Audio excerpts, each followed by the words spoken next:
బట్టగాల్చి మీద చేసే ప్రయత్నము మేము చేయలేదు. ఎందుకంటే కేసీఆర్ గారు మా అందరికీ నేర్పింది ఒకటే, ఎన్నో త్యాగాలతోని పోరాటాలతోని తెలంగాణ సాధించాం. మనకు రాజకీయాల కంటే కూడా రాష్ట్రం ముఖ్యం, రాష్ట్ర ప్రజల ప్రయోజనాలు ముఖ్యం. అధికారంలో ఉన్న ప్రతిపక్షంలో ఉన్న రాష్ట్ర ప్రయోజనాల కోసమే పనిచేయాలనేదే కేసీఆర్ గారు ఎప్పుడు కూడా మాకు చెప్తూ ఉంటారు. అందువల్ల ఈరోజు కూడా ఒక బాధ్యతాయుతమైనటువంటి ప్రతిపక్షంగా ఈ కాళేశ్వరం ప్రాజెక్టు మీద, కాళేశ్వరం అనేది definitely it is a life line to the state of Telangana. ఇది ఒక జీవధార. ఈరోజు ఈ కాళేశ్వరం మీద కేవలం రాజకీయాల కోసం కాంగ్రెస్ పార్టీ దుష్ప్రచారం చేయడం కోసం, బురద జల్లడం కోసం, రాజకీయ లబ్ధి పొందడం కోసం ఈ ప్రాజెక్టును మరమ్మతు చేయకుండా తాత్సారం చేసే ప్రయత్నం చేస్తుంది.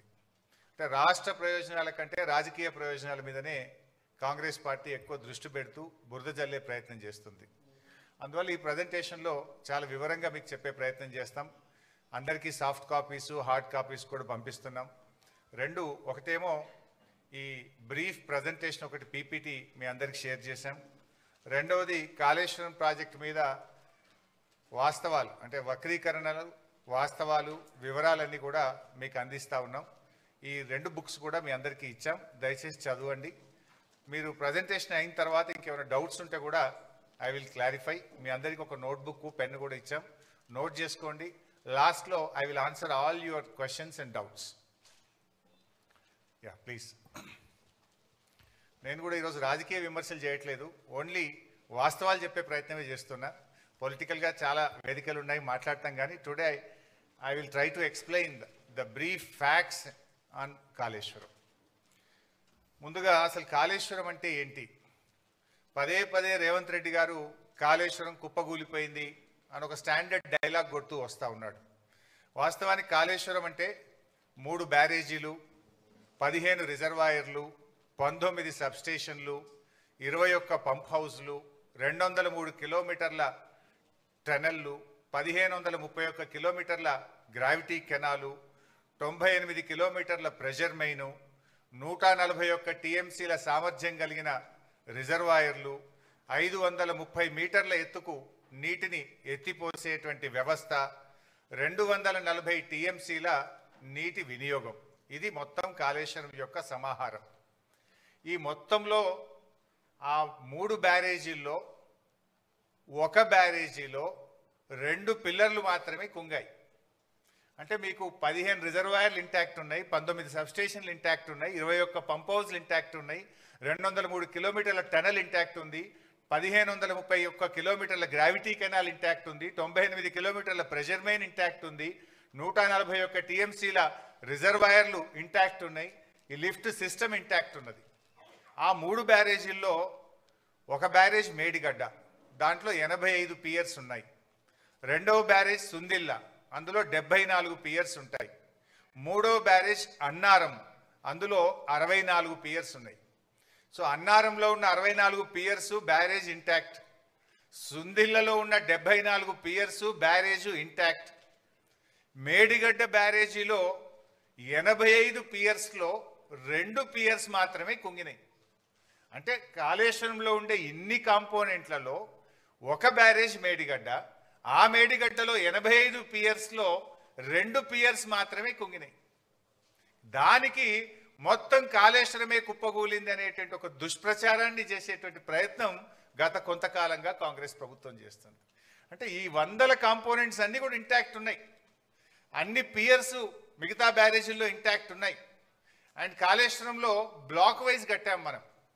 జనరల్గా ఏదైనా ఒక బ్రిడ్జ్ కానీ ఏదైనా ఉంటే ఒక పియర్ పోతే మొత్తం బ్రిడ్జ్ పోవాల్సి వస్తుంది. కానీ ఇలా మేడిగడ్డలో దేర్ ఆర్ 7 బ్లాక్స్. సో ఒక్కొక్క బ్లాక్లో కొన్ని పియర్స్ ఉంటాయి, ఓవరాల్గా 85 పియర్స్ ఉన్నాయి. ఏదైనా రిస్టోరేజ్ చేయాలంటే ఒక బ్లాక్ను రిస్టోర్ చేస్తే మొత్తం బ్యారేజ్ ఇంటాక్ట్ ఉంటుంది. ఈ విషయం నేను చెప్పడం లేదు, ఎన్డీఎస్ఏ రిపోర్ట్లో కూడా చెప్పారు. అది కూడా నేను ముందు మీకు చూపించేస్తాను. సో నెక్స్ట్, అయితే ఈ మధ్యకాలంలో మీరు చూస్తే ఇది మొత్తం కాళేశ్వరం యొక్క సమగ్ర స్వరూపం. ఏం బాబు ఇది రావట్లేదు.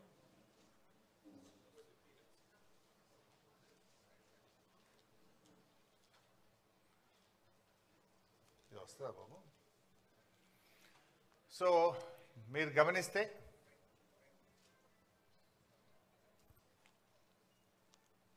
బ్యాక్ పైన వస్తుంది కానీ దీని మీద రావట్లేదు.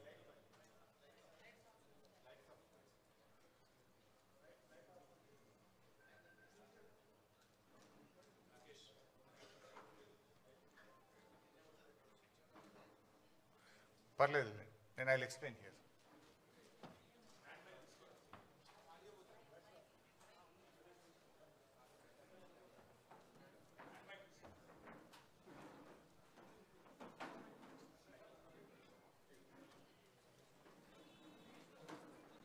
మీరు గమనిస్తే ఇందులో యాక్చువల్లీ తమ్మిడిహట్టి ఆ పైన, దిస్ ఈజ్ తమ్మిడిహట్టి. ఈ తమ్మిడిహట్టి దగ్గర నీళ్లు లేకపోతే మనం తమ్మిడిహట్టి ఈ సోర్స్ నుంచి ఇక్కడ ఎల్లంపల్లికి నీళ్లు తెచ్చుకునే ప్రొవిజన్ ఉండేది. తమ్మిడిహట్టి నుంచి ఎల్లంపల్లికి నీళ్లు అవకాశం లేదు కనుక, నీళ్లు తక్కువ ఉన్నాయి కనుక తమ్మిడిహట్టి నుంచి మనము మేడిగడ్డకు రావడం జరిగింది. This is Medigadda, this is Annaram, then this is Sundilla. Sundilla నుంచి మనం ఎల్లంపల్లికి తెచ్చుకుంటాం. మారింది ఓన్లీ ఒకటే సిస్టమ్. తమ్మిడిహట్టి నుంచి ఎల్లంపల్లికి నీళ్ళు వచ్చే బదులు మేడిగడ్డ నుంచి ఎల్లంపల్లికి నీళ్లు తెచ్చాం. మారింది ఒకటే. ఇది మిగతాదంతా కూడా ఆల్రెడీ ఇంటాక్ట్ ఉన్నటువంటి సిస్టమే. ఇది కూడా ఎందుకు మార్చాము అనేది నేను ముందు ఎక్స్ప్లెయిన్ చేస్తాను. అంటే దానికంటే ముందు నేను చెప్పాల్సింది ఏంటంటే, కాళేశ్వరం యొక్క గొప్పతనం ఏంటంటే, కాళేశ్వరంకు దేర్ ఆర్ 3 సోర్సెస్. ప్రతిసారి మేడిగడ్డ నుంచే మనము నీళ్లు తీసుకురావాల్సిన అవసరం లేదు. పైన ఎస్ఆర్ఎస్పిలో బ్రహ్మాండమైనటువంటి వరద వస్తే, ఎస్ఆర్ఎస్పి ప్రాజెక్టుకు నీళ్ళు వస్తే, ఎస్ఆర్ఎస్పి నుంచి మిడ్ మానేరుకు డైరెక్ట్గా నీళ్లు తెచ్చుకుంటాం. మిడ్ మానేరుకు ఎస్ఆర్ఎస్పి నుంచే నీళ్ళు వస్తాయి. ఎస్ఆర్ఎస్పి నుంచి 2 రకాలుగా నీళ్ళు వస్తాయి మిడ్ మానేరుకు. ఒకటి వరద కాలువ ఉంది, రెండోది నార్మల్ ఎస్ఆర్ఎస్పి కెనాల్ ఉంది. సో గోదావరిలో మంచి వర్షాలు పడి ఎస్ఆర్ఎస్పి నిండితే గ్రావిటీ ద్వారా ఎస్ఆర్ఎస్పి నుంచి మనం మిడ్ మానేరుకు నీళ్లు తెచ్చుకోవడం జరుగుతుంది. సో మిడ్ మానేరుకు నీళ్ళు వచ్చినప్పుడు ఏమైందంటే, we will operate Motors only from mid Maner. మన పంపింగ్ స్టేషన్స్ మిడ్ మానేర్ నుంచి వాడి అన్నపూర్ణ రిజర్వాయరు, రంగనాయక సాగర్ రిజర్వాయరు, తర్వాత మన మల్లన్న సాగర్, తర్వాత కింద కొండపోచమ్మ సాగర్, ఇవన్నీ కూడా మనం ఆపరేట్ చేస్తాం. ఇది మల్లన్న సాగర్, ఇది రంగనాయక సాగర్, ఇది Annapurna, then this is mid Manair. ఇగో ఎస్ఆర్ఎస్పి నుంచి 2 సిస్టమ్స్ ఉన్నాయి. ఇది వరద కాలువ ద్వారా నీళ్ళు వస్తాయి, 2 ఎస్ఆర్ఎస్పి కెనాల్ ద్వారా కూడా నీళ్ళు వస్తాయి. సో మనకు ఎప్పుడన్నా గోదావరిలో మంచి వరద వచ్చినప్పుడు, మంచి వర్షాలు వచ్చినప్పుడు మనము ఈ మేడిగడ్డ ఆపరేట్ చేయము, ఎల్లంపల్లి కూడా ఆపరేట్ చేయము. డైరెక్టు ఎస్ఆర్ఎస్పి నుంచే మిడ్ మానేరుకు గ్రావిటీ ద్వారా నీళ్ళు వస్తే ఇక్కడి నుంచి మాత్రమే పంపింగ్ సిస్టమ్ను ఆపరేట్ చేసుకునే ఫెసిలిటీ ఉంది. Point number 1. పాయింట్ నెంబర్ 2, కొన్ని సందర్భాల్లో ఎస్ఆర్ఎస్పికి నీళ్ళు రావు, కానీ మనకు ఎల్లంపల్లికి నీళ్ళు వస్తాయి. ఈ పైన కడెం రిజర్వాయర్ నుంచి ఎల్లంపల్లికి వస్తాయి. ఎల్లంపల్లికి ఓన్ క్యాచ్మెంట్ కూడా ఉంది, కడెం క్యాచ్మెంట్ ఉంది. అప్పుడు ఎల్లంపల్లి నుంచి మోటార్ లాంచ్ చేసి మిడ్ మానేరు తెచ్చుకుంటాం. మిడ్ మానేరు నుంచి ఈ సిస్టమ్ అంతా కూడా నడుస్తుంది. ఈ 2 చోట్ల నీళ్లు రానప్పుడు, అంటే ఎస్ఆర్ఎస్పికి వరద నీళ్లు రానప్పుడు, కడెం నిండకుండా ఎల్లంపల్లికి కూడా నీళ్లు రానప్పుడు, ఎక్కడా నీళ్లు లేనప్పుడు కూడా తప్పకుండా నీళ్లు ఉండే పాయింట్ మేడిగడ్డ. అప్పుడు మాత్రమే మేడిగడ్డ నుంచి మోటార్ లాంచ్ చేస్తాం. అయితే ఈ మధ్య మీరు చూస్తే గవర్నమెంట్ కాళేశ్వరం వాడకుండానే పంట పండింది అని ఒక గోబల్స్ ప్రచారం చేస్తున్నారు కాంగ్రెస్ నాయకులు. ముఖ్యంగా ఉత్తమ్ కుమార్ రెడ్డి, రేవంత్ రెడ్డి పదే గోబల్స్ ప్రచారం చేస్తున్నారు. అది కాళేశ్వరం వాడకుండా కాదు, మనకు ఈసారి మంచి వర్షాలు పడ్డాయి. నార్మల్ రెయిన్ఫాల్ కంటే లాస్ట్ ఇయర్ ఎక్సెస్ రెయిన్ఫాల్ ఉంది తెలంగాణలో. అందువల్ల వర్షాలు బాగా పడడం వల్ల ఏమైంది, ఎస్ఆర్ఎస్పి నుంచి మిడ్ మానేరుకు నీళ్ళు తెచ్చుకున్నాం. మిడ్ మానేరులో పంపు చేసి అన్నపూర్ణ, రంగనాయక సాగర్, మల్లన్న సాగర్, కొండపోచమ్మ సాగర్ ఇవన్నీ కూడా నింపినాం ఈసారి. సో అన్నపూర్ణ కింద పంట పండింది, రంగనాయక సాగర్ కింద 1,00,000 ఎకరాల పంట పండింది, మిడ్ మానేరు కింద 70-80 వేల ఎకరాల పంట పండింది, కొండపోచమ్మ సాగర్ కింద కూడా పంట పండింది. అంటే మరి ఇదంతా కాళేశ్వరంలో భాగం కాదా? వర్షాలు బాగా పడ్డాయి కనుక మనం ఇక్కడ మోటార్ లాంచ్ చేయకుండా డైరెక్ట్ ఎస్ఆర్ఎస్పి నుంచి మిడ్ మానేరుకి వచ్చినాయి. సో మిడ్ మానేరులో మోటార్లు నడిపినామంటే ఇది కాళేశ్వరంలో అంతర్భాగం. ఇక్కడ కాళేశ్వరం ప్రాజెక్టులో కట్టిన మోటార్లతోనే అన్నపూర్ణకు నీళ్ళు వచ్చినాయి. అన్నపూర్ణలో పెట్టిన మోటార్లతో రంగనాయక సాగర్ నీళ్ళు వచ్చినాయి. రంగనాయక సాగర్లో మోటార్లు నడిపితే మల్లన్న సాగర్ నీళ్ళు వచ్చినాయి. మల్లన్న సాగర్లో మోటార్ నడిపితే కొండపోచమ్మ సాగర్కు నీళ్ళు వచ్చినాయి. ఈ వ్యవస్థ అంతా కూడా పనిచేయడం వల్లనే పంట పండింది. మొదటి పంటకు రెండవ పంటకు. ఇక్కడ దుబ్బాక శాసనసభ్యులు ప్రభాకర్ రెడ్డి గారు ఉన్నారు. వారికి మల్లన్న సాగర్ నుంచి దాదాపు వారి నియోజకవర్గంలో కొన్ని వందల చెరువులు చెక్ డ్యాములు నింపితే అద్భుతమైన పంట పండింది. మెదక్ మాజీ ఎమ్మెల్యే పద్మాదేవేంద్ర రెడ్డి గారు ఉన్నారు. ఇదే మల్లన్న సాగర్ నుంచి రామాయణపేట కెనాల్ ద్వారా నీళ్ళు ఇస్తే కొన్ని వేల ఎకరాల్లో దుబ్బాక మెదక్ నియోజకవర్గంలో పంట పండింది. కొండపోచమ్మ సాగర్ నుంచి ఇటు యాదగిరిగుట్ట ఆలేరు నియోజకవర్గానికి, గజ్వేల్ నియోజకవర్గానికి ఇవాళ నీళ్లు పోయినాయి అంటే గోదావరి నీళ్లు కొండపోచమ్మ నుంచి యాసంగిలో నీళ్లు వదిలిండ్రు. సుంతాల మహేందర్ రెడ్డి గారు ఉన్నారు. అక్కడ కొత్త గెలిచిన ఎమ్మెల్యే పోయి ఆ నీళ్ళ కొబ్బరికాయలు కొట్టుండే. ఎక్కడి ఆ నీళ్లు? కొండపోచమ్మ సాగర్కు నీళ్ళు ఎక్కడి నుంచి వచ్చినాయి? Kondapochamma Sagar is part of Kaleshwaram. Kaleshwaram నీళ్ళు అక్కడికి వచ్చినాయి కనుక అక్కడి నుంచి కెనాల్ ద్వారా ఆలేరు నియోజకవర్గంలో మన యాసంగి పంటకు నీళ్ళు ఇచ్చినాము. సిద్దిపేట నియోజకవర్గానికి నీళ్ళు ఇచ్చినాము. సిరిసిల్ల నియోజకవర్గానికి నీళ్ళు ఇచ్చినాము. అట్లా కొన్ని లక్షల ఎకరాల్లో కాళేశ్వరం ద్వారా మొన్న పంట పండింది. అయితే వీళ్ళు ఏం ప్రచారం చేస్తున్నారు? కాళేశ్వరం వాడకుండానే పంట పండిందనే దుష్ప్రచారం చేస్తున్నారు. ఇవన్నీ కూడా కాళేశ్వరంలో అంతర్భాగం. అయితే ఈసారి మనకు ఎల్లంపల్లిలో మంచి నీళ్ళు వచ్చినాయి కడెం నుంచి. సో ఎల్లంపల్లి మోటార్లు రన్ చేసి ఎల్లంపల్లి ద్వారా కాళేశ్వరం సిస్టమ్ పనిచేసింది.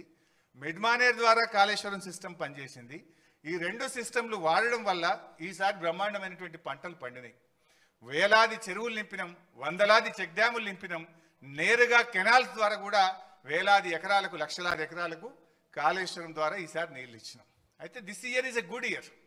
వర్షాలు బాగుపడడం వల్ల మనము మిడ్మానేర్ ఎల్లంపల్లి నుంచి మాత్రమే కాళేశ్వరం సిస్టమ్ నడుపుకున్నాము. దాని ద్వారా పంట పండింది. సో ఇప్పటిదాకా జరిగిన ప్రచారం ఏదైతే ఉందో వీళ్ళు రేవంత్ గాని ఉత్తమ్ గారు చేసేది పూర్తిగా కాళేశ్వరం లేకుండా పంట పండింది అనేటువంటిది పూర్తిగా సత్యదూరమైనటువంటిది. So Kaleshwaram has 3 sources.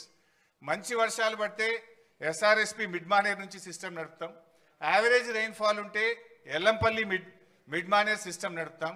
Bad year అయితే, వర్స్ట్ ఇయర్ అయితే కూడా మనము మేడిగడ్డ నుంచి నీళ్లు తీసుకోవడానికి there are 3 systems. Current bill మీద కూడా కొందరు మాట్లాడుతుంటారు.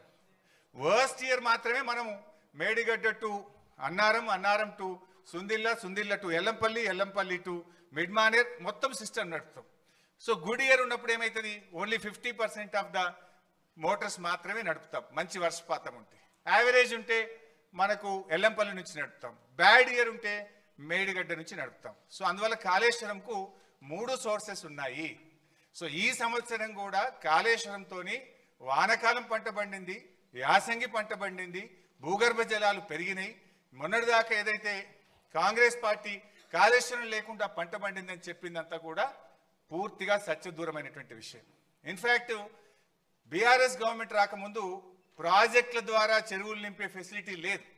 కానీ కేసీఆర్ గారు నిర్ణయం తీసుకొని దాదాపు 3200 తూములు కెనాల్స్కు పెట్టి వేలాది చెరువులు నింపేటువంటి ఒక కీలకమైన నిర్ణయం ఆ రోజు బీఆర్ఎస్ ప్రభుత్వం తీసుకున్నది. అందువల్లనే ఇప్పుడు ఈ ఫ్లడ్ ఫ్లో కెనాల్ ఇది కూడా ఒక రిజర్వాయర్గా మారిపోయి ఈ ఫ్లడ్ ఫ్లో కెనాల్కు 2 వైపులా చొప్పదండి, జగిత్యాల, కొరుట్ల నియోజకవర్గంలో ఈ ఫ్లడ్ ఫ్లో ద్వారా కూడా పెద్ద ఎత్తున చెరువులు నింపే కార్యక్రమం కూడా జరిగింది. వాగుల్లో కూడా ముఖ్యంగా మొన్న కూడా నేను పంపినాం. ఈ మన మిడ్మానేర్ నుంచి మొన్న ఎండాకాలం దుబ్బాక నియోజకవర్గంలోని కుడవెల్లి వాగు నీళ్లు వదిలితే మన ముస్తాబాద్లోని అప్పర్ మానేర్ ప్రాజెక్టు నిండింది. అదేవిధంగా కొండపోచమ్మ సాగర్ నుంచి హల్దీ వాగులో నీళ్లు వదిలితే నర్సాపూర్ నియోజకవర్గం సుంతా లక్ష్మారెడ్డి గారి నియోజకవర్గంలో దాదాపు 10ల సంఖ్యలో చెక్ డ్యాంలలో వెల్దుర్తి, కొల్చారం, కౌడిపల్లి ఆయా మండలాలకు నీళ్లు వెళ్ళి బ్రహ్మాండంగా ఆ ప్రాంతంలో పంటలు పండినాయి. మన యాసంగిలో కూడా పంటలు పండినాయి. సో కాళేశ్వరం ద్వారా మనము యాసంగిలో కూడా బ్రహ్మాండమైనటువంటి పంటలు పండినాయి. సో కాళేశ్వరం వాడకుండా పంట పండిందని కాంగ్రెస్ చేస్తున్న దుష్ప్రచారం పూర్తిగా సత్యదూరమైనటువంటిది. Next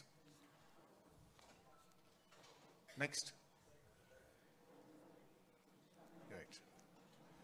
so Kaleshwaram storage capacity Medigadda 16, Annaram 10, Sundilla 8.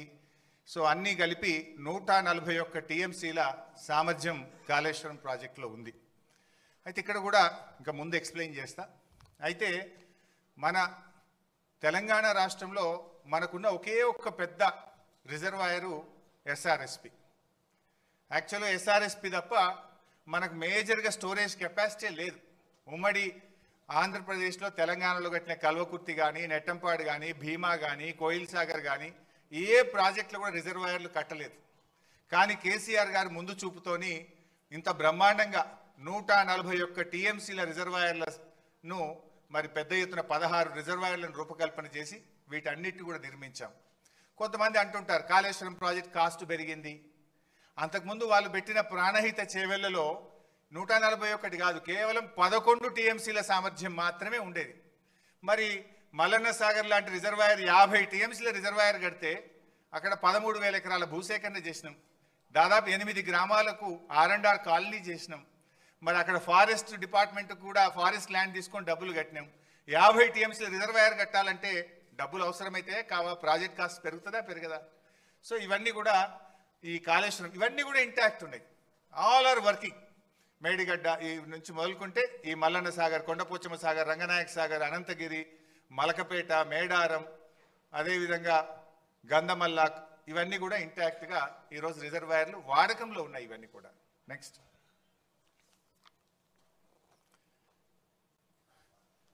మీరు అప్పుడప్పుడు చూస్తుంటారు. రేవంత్ రెడ్డి ఒకసారి మాట్లాడతాడు కాళేశ్వరం మీద 1 ఎకరా బారలేదంటాడు. ఉత్తమ్ కుమార్ రెడ్డి రోజు నిద్రలేసి 50,000 ఎకరాలే బారిందంటాడు. ఇంకొక కాంగ్రెస్ నాయకుడు అంటాడు 1,00,000 ఎకరాలే బారిందంటాడు. ఇవాళ నోటికి మొక్కాలి. ఒక్కొక్క లీడర్ ఒక్క తీరుగా మాట్లాడతాడు. ఇది నేను చెప్తున్నది కాదు. Source submission of irrigation engineers report to the newly formed Congress government. కొత్తగా రాష్ట్రంలో ఏర్పాటైన కాంగ్రెస్ ప్రభుత్వానికి వీళ్ళు కాళేశ్వరం రివ్యూకు పోతే ఇరిగేషన్ డిపార్ట్మెంట్ ఇచ్చిన ప్రజెంటేషన్ కాపీ, ఇది నా సొంత కవిత్వం కాదు, డిపార్ట్మెంటు కాంగ్రెస్ ప్రభుత్వానికి ఇచ్చిన ప్రజెంటేషన్. కాళేశ్వరం ద్వారా అప్పటికి 98,570 ఎకరాలు ఆయకట్టని, ఇది డైరెక్ట్ కాలువల ద్వారా. అదేవిధంగా కాలువల ద్వారా నింపిన 456 చెరువులను నింపడం ద్వారా 40,000 ఎకరాల ఆయకట్టు. ఎస్ఆర్ఎస్పి స్టేజ్ 1, స్టేజ్ 2 నిజాం సాగర్కు 1,67,000 ఎకరాల కొత్త ఆయకట్టు. మొత్తం 3,04,766 ఎకరాల కొత్త ఆయకట్టుకి ఇచ్చాం.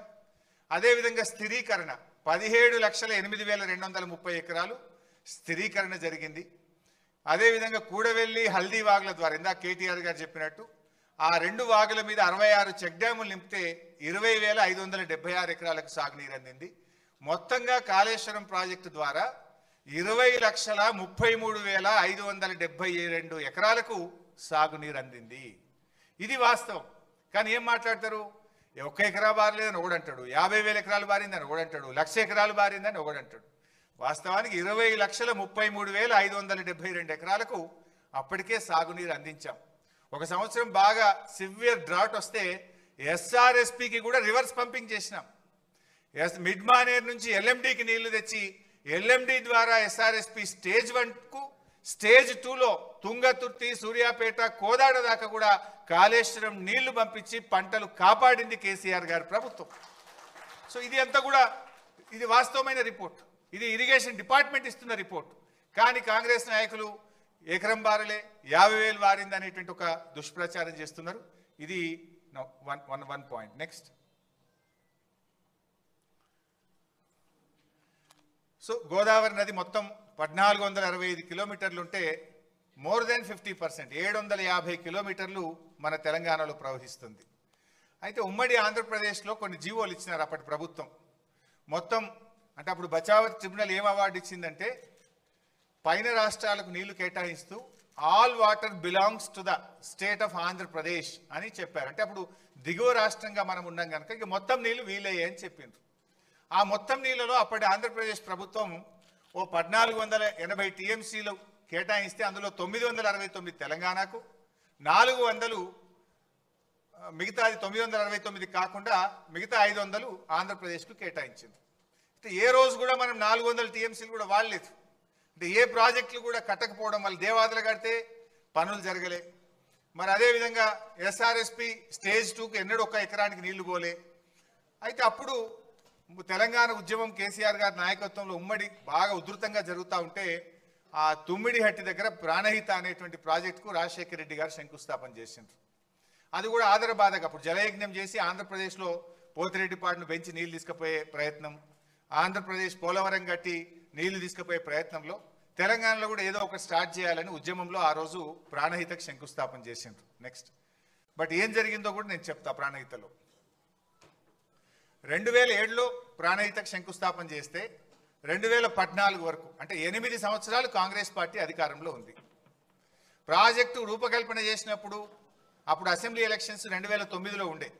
2009 ఎలక్షన్ల ముందు ఒక ప్రాజెక్టుకు 4 జిల్లాల్లో కొబ్బరికాయ కొట్టిండ్రు. కరీంనగర్, మెదక్, ఆదిలాబాద్, రంగారెడ్డి 4 జిల్లాల్లో కొబ్బరికాయ కొట్టి 4 ఏళ్లలో ప్రాజెక్ట్ పూర్తి చేస్తాం, 4 ఏళ్లలో నీళ్లు ఇస్తామని చెప్పి ఆ రోజు పెద్ద పెద్ద అడ్వర్టైజ్మెంట్లు ఇచ్చి ప్రచారం చేసిండ్రు.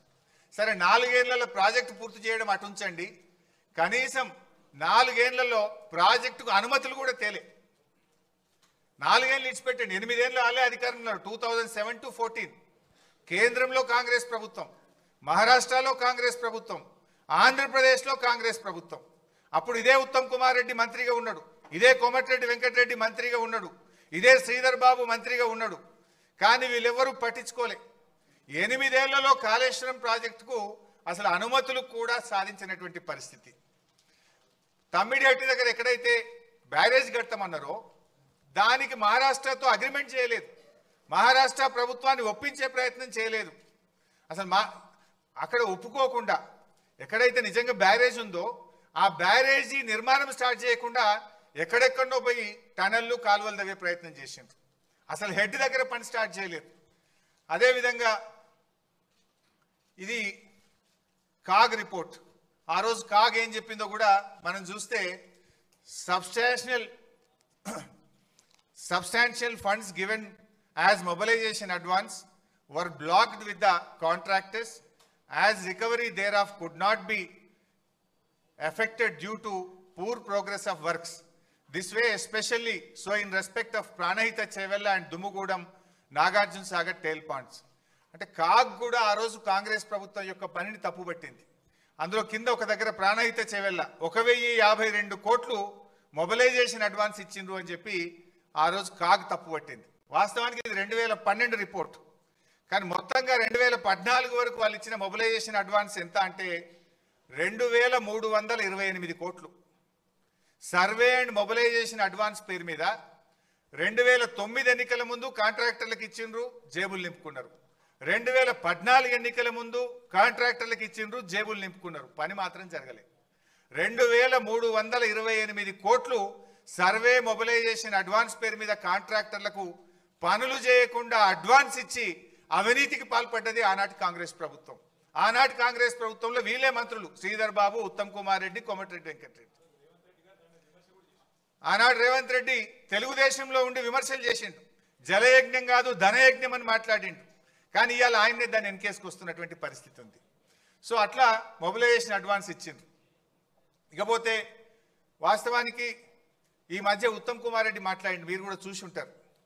ప్రాణహిత చేవేలకు మేము 10,000 కోట్లు ఖర్చు పెట్టినాం, ఇక జర్ర 20,000 ఖర్చు పెట్టి అయిపోతుండే అని మాట్లాడుతుంటాడు. ఆయన మాట్లాడినాక నేను లెక్కలు తీసి మొత్తం చూస్తే 8 ఏళ్ల కాలంలో ప్రాజెక్టుకు అనుమతులు సాధించలేదు. మొత్తం ల్యాండ్ ఎక్విజిషన్ కావచ్చు, వ్యాప్కోస్కు కావచ్చు, పనులకు కావచ్చు, మొత్తం కలిసి కాంగ్రెస్ ప్రభుత్వం పెట్టిన ఖర్చు కేవలం 3,700 కోట్లు. అంటే ఇప్పుడు గోబల్స్కు తాత అయిపోయాడు ఉత్తమ్ కుమార్ రెడ్డి. అన్ని అబద్ధాలే. 10,000 కోట్లు ప్రాణహిత మీద ఖర్చు పెట్టినా అన్నాడు. వాస్తవానికి 8 ఏళ్లలో ప్రాణహిత చేవెళ్ల మీద కాంగ్రెస్ ఖర్చు పెట్టింది 3,700 కోట్లు మాత్రమే. 3,700 చెప్తున్నది ఏంది? 10,000 కోట్లు ఖర్చు పెట్టామని ఉత్తమ్ కుమార్ రెడ్డి గారు చెప్తున్నారు. అంటే అది కూడా ఒక సత్యదూరమైనటువంటి విషయం. నెక్స్ట్, ప్రాజెక్ట్ కాస్ట్ పెరిగిందని మన మీద బద్నాం చేస్తుండ్రు. 2007లో 17,875 కోట్లకు మొదలు జీవో ఇచ్చిండ్రు. మళ్ళీ 2008లో దాన్ని 38,500 కోట్లకు పెంచిండ్రు. అంటే ఏ పనులు చేయకుండానే ప్రాజెక్ట్ కాస్ట్ డబుల్ చేసిండ్రు. 17,000ని 38,000కి చేసిండ్రు. ఆ చూడండి పైన జీవో నంబర్ 114 ఉంది, అది 17,000 కోట్లు. కింద ఇంకొక జీవో 38,500 కోట్ల రూపాయలకు పెంచిండ్రు. ఢిల్లీకి 2012లో పంపిండ్రు అనుమతుల కోసం, అప్పుడు 40,000 కోట్లకు పెంచిండ్రు. అంటే 17,000 నుంచి 40,000 కోట్లకు ప్రాజెక్ట్ కాస్టు కాంగ్రెస్ హయాంలోనే పెరిగింది. ఆ రోజు ఏ పనులు చేయకుండానే 40,000 కోట్లకు పెంచిండ్రు. మరి ఇందాక చెప్పిన పాయింట్ 10,000 ఖర్చు పెట్టినామన్నారు, అన్ని కలిపి వాళ్ళు పెట్టింది 3,780 కోట్లు మాత్రమే. సో ఇట్లా ప్రాజెక్ట్ కాస్టు 17,000 నుంచి 40,000 కోట్లకు కాంగ్రెస్ హయాంలోనే పెరిగింది. బట్ ఆ 40,000 కోట్లది కూడా ఎందుకు పెరిగిందో నేను ముందు ఎక్స్ప్లెయిన్ చేస్తా. నెక్స్ట్, సో బేసికల్లీ ఒక విషయం పదే పదే వస్తుంటుంది బయట. ఏమొస్తుంది? తమిడిహట్టి దగ్గర ప్రాజెక్ట్ కడితే గ్రావిటీ ద్వారా నీళ్ళు వస్తుండే, తమిడిహట్టి దగ్గరనే ప్రాజెక్టు కడితే 40,000 కోట్లకే అయిపోతుండే, వీళ్ళు కమిషన్ల కోసం ప్రాజెక్టును మార్చిండ్రు అని ఒక బురద జల్లే ప్రయత్నం బీఆర్ఎస్ మీద చేస్తుండ్రు. అసలు ఎందుకు మార్చినాం? తమిడిహట్టి దగ్గర మనం ప్రయత్నం చేసినామా లేదా? అసలు తమ్మిడిహట్టి నుంచి మేడిగడ్డకు మార్చాల్సిన అవసరం ఏంటి? ఇది నేను ఫ్యాక్ట్స్తో, ఆధారాలతో సహా ఒక్కసారి మీకు వివరించే ప్రయత్నం చేస్తాను. అసలు ఎందుకు మారాల్సి వచ్చింది? ముందే మనం డైరెక్ట్గా మార్చినామా? ఎప్పుడు అసలు మార్చే నిర్ణయం తీసుకున్నాం? ఏ పరిస్థితుల్లో నిర్ణయం తీసుకున్నాం? ఆ నిర్ణయం తీసుకున్నది ఎవరు? ఆ నిర్ణయం ఎందువల్ల తీసుకోవాల్సి వచ్చిందో I will try to explain. First of all, మన గవర్నమెంటు 2 జూన్ 2014 ఏర్పడ్డది. మీరు చూస్తే 23 జూలై 2014, అంటే గవర్నమెంట్ ఏర్పడ్డ నెల 15 రోజుల్లోనే, దట్ ఈజ్ అవర్ కమిట్మెంట్.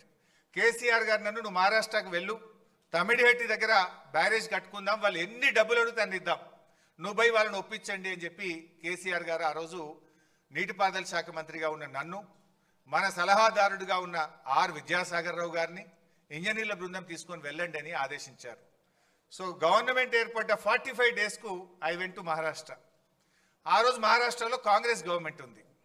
ఆ కాంగ్రెస్ గవర్నమెంట్లో ఇరిగేషన్ మినిస్టర్ హసన్ ముషరఫ్ గారు మహారాష్ట్ర నీటిపారుదల శాఖ మంత్రి.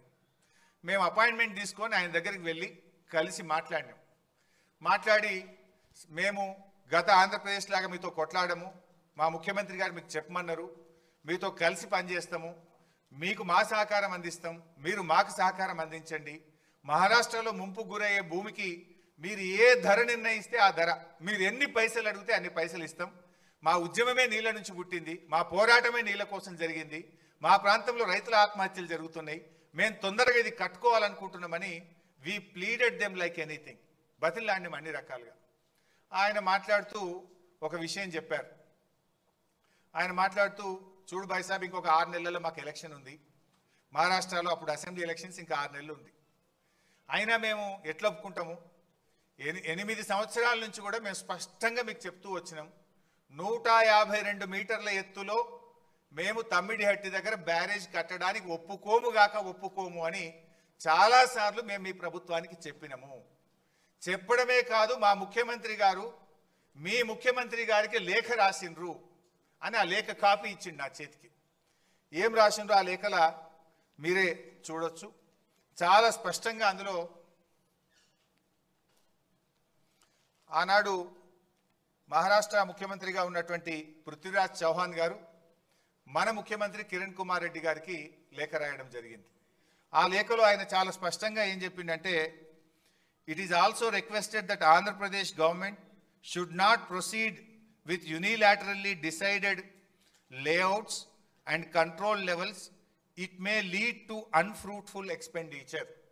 మీరు సొంతగా మీరే 152 మీటర్ల ఎత్తని మీరే నిర్ణయించుకొని మీరే పనులు ప్రారంభించి మీరు ముందుకు పోతా ఉన్నారు. మీరు అట్లా చేస్తే మీరు పెట్టే ఖర్చంతా కూడా వృధా అవుతుంది, జాగ్రత్త అని చెప్పి మా ముఖ్యమంత్రి గారు మీ ఆనాటి ముఖ్యమంత్రికి లేఖ రాసింది. ఈ లెటర్ చదువుకోండి అని నా చేతిలో పెట్టిండు. అరే భాయ్ సాబ్, మరి ఎట్లా పనులు అయిపోయినాయి, ఆల్రెడీ ప్రాజెక్ట్ స్టార్ట్ అయింది, మరి మాకు ఇబ్బంది అవుతుంది అని మేము చాలా రకాలుగా రిక్వెస్ట్ చేసినాం. రిక్వెస్ట్ చేస్తే ఆయన ఒక మాట అన్నాడు ఆ రోజు, ఇక 6 నెలలు అయితే ఎలక్షన్ ఉంది భాయ్ సాబ్, 7 ఏళ్ళు ఒప్పుకునే వాళ్ళం ఇప్పుడు ఒప్పుకుంటాం ఎలక్షన్లు కూడా, మా దగ్గర ఆల్రెడీ పెద్ద ఉద్యమాలు అవుతున్నాయి మహారాష్ట్రలో, మహారాష్ట్ర మునిగిపోయి తెలంగాణకు నీళ్ళు ఇస్తారని చెప్పి ఉద్యమాలు అవుతున్నాయి, మేము ఇప్పుడు ఒప్పుకునే పరిస్థితి లేదు, ఏదైనా ఉంటే ఎలక్షన్ అయినాక రాండి, మేము మళ్ళీ గెలిస్తే అప్పుడు మాట్లాడుకుందాం, కానీ ఇప్పుడు మాట్లాడేది లేదు పోనని ఎలగొట్టాడు.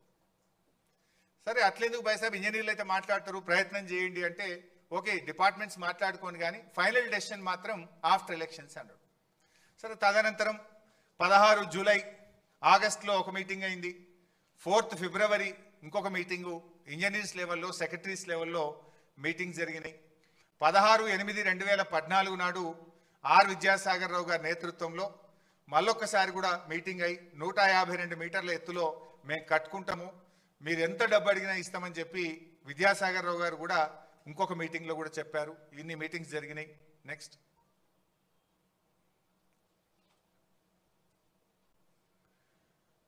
సో ఇట్లా చాలాసార్లు అడిగినాం. ఎప్పుడు అడిగినా కూడా మహారాష్ట్ర నుంచి ఒకటే చెప్పిండ్రు, 152 మీటర్ల ఎత్తులో ఒప్పుకునే ప్రశ్నే లేదు. అవన్నీ మినిట్స్ ఆఫ్ ద మీటింగ్స్ కూడా ఉంటాయి, ప్రతి మీటింగ్ మినిట్స్ కూడా ఉంటాయి. తర్వాత మహారాష్ట్రలో ఎలక్షన్స్ అయింది. దెన్ బీజేపీ గవర్నమెంట్ అధికారంలోకి వచ్చింది, కాంగ్రెస్ ఓడిపోయింది, బీజేపీ గెలిచింది. కొత్త గవర్నమెంట్ రాగానే మళ్ళీ పోయినాం, అపాయింట్మెంట్ తీసుకుంటే అప్పుడు గిరీష్ మహాజన్ గారని ఆంధ్రప్రదేశ్లో మహారాష్ట్రలో బీజేపీ గవర్నమెంట్లో గిరీష్ మహాజన్ గారు నీటిపారుదల శాఖ మంత్రి అయింది. దెన్ ఆయన దగ్గరికి అపాయింట్మెంట్ తీసుకొని 23 డిసెంబర్ 2014 ఆ రోజు మళ్ళీ వెళ్ళి ఆయన కూడా కలిసాం. కలిసి గిరీష్ మహాజన్ గారిని రిక్వెస్ట్ చేస్తే ఆయన అన్నాడు, చూడు బైసాబ్, ఇది పాలసీ డెసిషను, మంత్రులుగా మనం మాట్లాడుకునేది కాదు. ఆల్రెడీ మా బీజేపీ పెద్ద ఎత్తున ఈ ప్రాజెక్టుకు వ్యతిరేకంగా మేము పోరాటాలు చేసినాం, ఉద్యమాలు చేసినాం, అరెస్ట్లు అయినాం. ఇది మన లెవెల్లో అయ్యేది కాదు, బెటర్ ఒకసారి ముఖ్యమంత్రి లెవెల్లో మాట్లాడితే ఏదైనా పరిష్కారం జరుగుతుందని ఆయన సూచన ఇచ్చింది. దెన్ నేను వచ్చి మన ముఖ్యమంత్రి కేసీఆర్ గారికి విషయం అంతా బ్రీఫ్ చేసినాం. నెక్స్ట్ బ్రీఫ్ చేస్తే కేసీఆర్ గారు స్వయంగా ఆ రోజు మహారాష్ట్రకు వచ్చింది. ఆ డేట్ చూస్తే మీకు గుర్తొస్తుంది, 17 ఫిబ్రవరి 2015. ఆ రోజు కేసీఆర్ గారు బర్త్డే. తన బర్త్డే కూడా పట్టించుకోకుండా, ముఖ్యమంత్రి అయిన తర్వాత జరిగిన ఫస్ట్ బర్త్డే, తన బర్త్డేను కూడా పట్టించుకోకుండా నిజమైన జన్మదినం మహారాష్ట్రను ఒప్పిస్తే నా నిజమైన జన్మదినం అనుకొని బర్త్డే రోజు మహారాష్ట్రకు వచ్చిండు. మహారాష్ట్రకు వచ్చి ఆ రోజు అక్కడ ముఖ్యమంత్రి గారు అదే రోజు అపాయింట్మెంట్ ఇచ్చిండు. ఆయన అపాయింట్మెంట్ ఇచ్చినాడే నా బర్త్డే తర్వాత, కానీ ముందు ఆయన అపాయింట్మెంట్ ఇచ్చిండు, పోదాం అని మమ్మల్ని అందరిని తీసుకొని అట్టుపోయింది. లక్కీలీ తెలంగాణ బిడ్డ ఆర్ విద్యాసాగర్ రావు గారు, సిహెచ్ విద్యాసాగర్ రావు గారు మహారాష్ట్ర గవర్నర్గా ఉన్నారు. ఆయన ఆశీస్సులు కూడా ఉంటాయి, తెలంగాణ బిడ్డనే ఉన్నాడు కదా అని ఆయనను కూడా బతిలాడి సిహెచ్ విద్యాసాగర్ రావు గారి సమక్షంలోనే కేసీఆర్ గారు మరి మహారాష్ట్ర ముఖ్యమంత్రి ఫడ్నవీస్ గారిని కలిసి రిక్వెస్ట్ చేసినాం. చాలా రిక్వెస్ట్ చేసిన కేసీఆర్ గారు, మన తెలంగాణ ఉద్యమ చరిత్ర, మన పోరాటము, తెలంగాణకు ఉమ్మడి ఆంధ్రప్రదేశ్లో జరిగిన అన్యాయము, రైతుల ఆత్మహత్యలు, కరువు, బాధలన్నీ కూడా వివరించి ఈ ప్లీడెడ్ లైక్ ఎనీథింగ్. ఆల్మోస్ట్ 45 నిమిషాలు కేసీఆర్ గారు తన ప్రసంగంలో మహారాష్ట్ర ప్రభుత్వాన్ని, మహారాష్ట్ర ముఖ్యమంత్రి గారిని పలు విధాలుగా కోరడం జరిగింది. అన్నీ విన్న తర్వాత ఫడ్నవీస్ గారు మాట్లాడుతూ, చూడు బైసాబ్, నేను ఈ ప్రాజెక్టుకు వ్యతిరేకంగా పోరాటం చేసిన, మహారాష్ట్రలో నేను విదర్భ ప్రాంత నాయకుడిని, విదర్భ ప్రాంతం నుంచే ఎమ్మెల్యేగా ఉన్నాను. ఈ ప్రాజెక్టుకు వ్యతిరేకంగా నేను ఉద్యమాలు చేసినా, పాదయాత్రలు చేసినా, నేను అరెస్ట్ అయినటువంటి వ్యక్తిని, పోరాటం చేసిందే నేను. 8 ఏళ్ళు కాంగ్రెస్ వాళ్ళు ఒప్పుకోండి, ఇప్పుడు నేనెట్లా ఒప్పుకోగలుగుతా? ఇది సాధ్యమయ్యే పని కాదు. 152 మీటర్ల ఎత్తున నేను ఒప్పుకోనని ఖరాఖండిగా ఆ మీటింగ్లో ఫడ్నవీస్ గారు మనకు స్పష్టంగా చెప్పారు. అప్పుడు ఏం చేయాలి ఒక బాధ్యత అయితే ముఖ్యమంత్రి? మహారాష్ట్రలో కాంగ్రెసు, ఏపీలో కాంగ్రెసు, ఢిల్లీలో కాంగ్రెస్, 3 చోట్ల కాంగ్రెస్ గవర్నమెంట్ ఉండి 8 ఏళ్లలో వాళ్ళు ఒప్పించలేకపోయింది. మనము కాంగ్రెస్ ప్రభుత్వం 6 నెలలు ఉంటే వాళ్ళని బతిలాడినాం, కొత్తగా వచ్చిన బీజేపీ ప్రభుత్వాన్ని బతిలాడినాం, ఇద్దరిని రిక్వెస్ట్ చేసినాం, మాకు అవకాశం ఇవ్వండి, మీరు ఎంత డబ్బు అడిగినా ఇస్తాము అని. వాళ్ళు సమస్య లేదు. ఫడ్నవీస్ గారు ఒక మాట అన్నారు, ఇప్పుడు నిన్నటిదాకా కాంగ్రెస్ గవర్నమెంటే ఉండే, వాళ్ళు ఒప్పుకోలేదు, పోరాటం చేసింది నేను, ఇప్పుడు నేను ముఖ్యమంత్రి కాగానే పర్మిషన్ ఇస్తే రాజకీయంగా నాకు ఈ రాష్ట్రంలో ఎంత దుమారం చెలరేగుతుందో ఒక్కసారి ఆలోచించండి. నా జాగలుండి మీరు ఆలోచించండి. ధర్నాలు చేసింది నేను, పాదయాత్రలు చేసింది నేను, అరెస్ట్ అయింది నేను, 8 ఏళ్ళు కాంగ్రెస్ వాడు అనుమతి ఇవ్వలే కానీ బీజేపీ వాడు రాగానే ఇచ్చిందంటే మహారాష్ట్రలో నా పరిస్థితి ఏందో మీరు ఆలోచించండి బైసాబ్, ఇది అయ్యే పని కాదు అని చెప్పి. వాస్తవానికి విద్యాసాగర్ రావు గారు కూడా చాలా రిక్వెస్ట్ చేశారు, మా తెలంగాణ కరువు ప్రాంతం కొద్దిగా ఆలోచించండి అని. ఒక గవర్నర్గా అక్కడ ముఖ్యమంత్రి గారిని కూడా పాపం ఆయన కూడా కొంత ప్రయత్నం చేశారు ఆ మీటింగ్లో, because I was present in that meeting. అన్ని రకాలుగా ప్రయత్నం జరిగినా నో అని చెప్పారు. బట్ మీన్ వైల్ ఏం జరిగిందో నెక్స్ట్.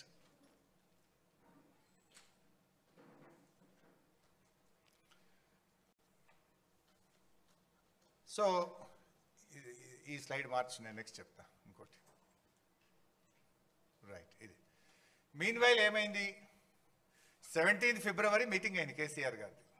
ఈ లెటర్ చూడండి, దిస్ ఈజ్ 18th February 2015. మీరు ఆ డేట్ చూడండి. Letter from central water commission 18th February 2015. 17 మన ఢిల్లీలో మీటింగ్ అయింది, మనం హైదరాబాద్ వచ్చేసినాం. సరే 18th డేట్ సిడబ్ల్యూసీలో వేసిండ్రు, ఆ లెటర్ మనకు ముట్టే వరకు వారం లేట్ అవుతుంది. జనరల్గా సెంట్రల్ వాటర్ కమిషన్ ఢిల్లీ వాళ్ళు పోస్టులు వేస్తే మన రాష్ట్రానికి అందే వరకు వారం అవుతుంది. మనం వచ్చి ఏం చేద్దాం ఎట్లా అని మనం ఆలోచించుకుంటున్నాం. అంతలో ఈ లెటర్ వచ్చింది ఒక వారం తర్వాత. ఇందులో ఏముందంటే, ఇది క్లియర్ లేదు, అది ఉందా, కాపీ ఉందా బాబు, హార్డ్ కాపీ ఒకటి? అదే, బట్ ఇంగ్లీష్లో చదివి వినిపిస్తే బెటర్ అని. సో ఇందులో ఈ లెటర్లో సెంట్రల్ వాటర్ కమిషన్ ఏం చెప్పిందంటే, 18th February 2015లో మీకు యాక్చువల్గా ఇక్కడ ఇంకొక పాయింట్ చెప్పినాక ఇది చెప్తాను నేను మీకు. ఇక్కడ పాయింట్ ఏంటంటే, సైమల్టేనియస్గా మనం సెంట్రల్ వాటర్ కమిషన్ అనుమతుల కోసం కూడా ప్రయత్నం చేసినాం. ఇటు మహారాష్ట్రాన్ని ఒప్పించే ప్రయత్నం చేసినాం, అటు ఢిల్లీకి వెళ్ళి 4-5 సార్లు సిడబ్ల్యూసీ వాళ్ళని కలిసి మాకు అలా దాదాపు ఒక 10 డైరెక్టరేట్ల నుంచి పర్మిషన్స్ రావాల్సి ఉంటుంది. ఆ డైరెక్టరేట్స్కి వెళ్ళి కూడా పర్స్యూ చేసినాం. అప్పటిదాకా 8 ఏళ్ళ వాళ్ళు పర్స్యూ చేయలే, కాంగ్రెస్ ప్రభుత్వం పట్టించుకోలే. మనం పర్స్యూ చేస్తే సెంట్రల్ వాటర్ కమిషన్ ఒక లెటర్ ఇచ్చింది. ఏమని, మీరు అక్కడ 160 TMCల నీటి లభ్యత ఉంది, నీళ్లు తీసుకుంటామని చెప్పిండ్రు. కానీ ఆ 160 TMCల్లో ఎగువ రాష్ట్రాలు, పైన ఉన్నటువంటి రాష్ట్రాలకు కేటాయించబడిన 63 TMCలు కూడా ఇందులో ఉన్నాయి. రండి చెప్తా. ఎగువ రాష్ట్రాలకు చెందినటువంటి నీళ్లు కూడా ఇందులో అంతర్భాగంగా ఉన్నాయి. ఇప్పుడు ఎగువ రాష్ట్రాలు, మహారాష్ట్ర పైన ప్రాజెక్ట్ కట్టలేదు కనుక ఇప్పుడు నీళ్లు కిందికి వస్తున్నాయి. అవి ఆల్రెడీ ట్రిబ్యునల్లో వాళ్ళకి అలొకేటెడ్ వాటర్. ఆ నీళ్లు పైన రాష్ట్రం వాడుకుంటే ఆ 63 కిందికి వచ్చేది డౌట్ఫుల్. అంటే అప్పుడు మీకు మిగిలేది 102 మాత్రమే. అందువల్ల we request the project authority to review the situation. మీరు ఆలోచించుకోండి, అక్కడ నీళ్లు 160 లేవు, అందులో 160లో పై రాష్ట్రాలకు కేటాయించబడిన 63 TMCలు కూడా అంతర్భాగంగా ఉన్నాయి. ఆ పై రాష్ట్రాలు రేపు ప్రాజెక్టులు కట్టి 63 TMCలు వాడుకుంటే మీకు ఉండేది 102 మాత్రమే అని కుండబద్దలు కొట్టినట్టు central water commission 17th February నాడు చెప్పింది. దెన్ మళ్ళీ ఇంకో లెటర్ వచ్చింది, అందులోనే 2 ఉంటాయి, ప్రాజెక్ట్ అప్రైజల్ ఒకటి డైరెక్టరేట్ నుంచి, మళ్ళీ 14th March 2015 కూడా ఇంకొక లెటర్ వచ్చింది, ఆ పక్కనే పెట్టినాం. ఆ కాపీస్ ఫుల్ లెటర్స్ కూడా మీకు మీ దాంట్లో మీకు పొందుపరిచినాం. ఇందులో చాలా స్పష్టంగా as such the availability of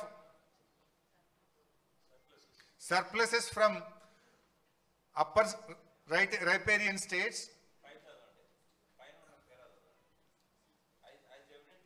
as evident from detailed water availability studies carried out the project authority and the office in last few years, the net water available at the barrage location is about 165 TMC at 75% dependability, which includes pursued surpluses from the share of upper states, assuming the utilization of upper states limited to 75% availability of 63 TMC.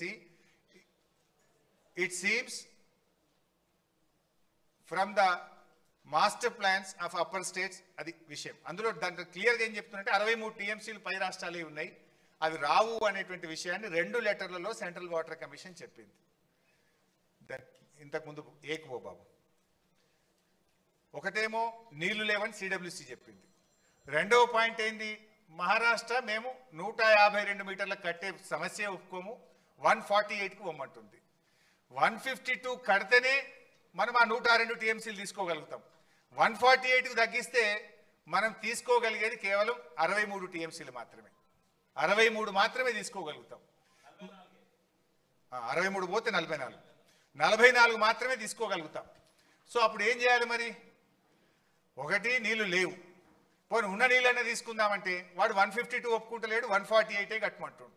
148లో కడితే divertible water is only 44 TMC. అప్పుడు ఏం చేయాలి బాధ్యత కలిగిన ప్రభుత్వం? అందులో ఇంకో problem వచ్చింది.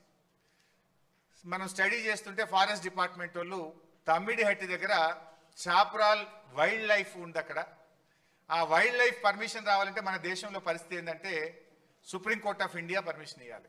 మినిమం 10 ఏళ్ళు పడుతుంది. అక్కడ మనం ఒక ప్రాజెక్ట్ కట్టాలంటే వైల్డ్ లైఫ్ క్లియరెన్స్ తేవాలంటే మినిస్ట్రీ ఆఫ్ ఎన్విరాన్మెంట్ ఫారెస్ట్ నుంచి సుప్రీంకోర్టుకు పోయి తేవాలంటే 10 ఏళ్లలోపు భారతదేశంలో వైల్డ్ లైఫ్ క్లియరెన్స్ ఎక్కడ కాలేదు. ఒకటి నీళ్లు లేవు, 2 148కి మించి ఒప్పుకోమంటున్నారు, 3 వైల్డ్ లైఫ్లో ఇరికింది. ఈ 3 కారణాలు ఉన్నప్పుడు ఏం చేయాలి? నీళ్ళే లేవు, నీళ్లు లేని చోట ప్రాజెక్ట్ కట్టాలన్నా? కాంగ్రెస్ పార్టీ తప్పు చేసింది. నీళ్లు లేని చోట, వైల్డ్ లైఫ్ సమస్యలో ఉన్న చోట, అంతర్రాష్ట్ర ఇబ్బందులు ఉన్న చోట ప్రాణహిత చేవలను ఇరికిచ్చి తెలంగాణకు అన్యాయం చేసింది నాటి కాంగ్రెస్ ప్రభుత్వం. మరి పోరాటం చేసి చావు నోట్లో తలబెట్టి నీళ్ల కోసం తెలంగాణ తెచ్చిన కేసీఆర్ గారు బాధ్యత కలిగిన ముఖ్యమంత్రిగా, పోరాట యోధుడిగా ఏం చేయాలి కేసీఆర్ గారు? నీళ్లు ఉన్న చోటకు ప్రాజెక్టు మార్చాలనా వద్దా? కాంగ్రెస్ చేసిన తప్పిదానాన్ని సరిచేయడం కోసం భవిష్యత్ తెలంగాణ అవసరాలను దృష్టిలో పెట్టుకొని మనము ప్రాజెక్ట్ సైట్ మార్చాల్సిన తప్పనిసరి పరిస్థితి ఏర్పడ్డది. నెక్స్ట్ చెప్తా. నంబర్ 3, థర్డ్ పాయింట్, ఇంకో లెటర్ కూడా వచ్చింది సిడబ్ల్యూసి నుంచి.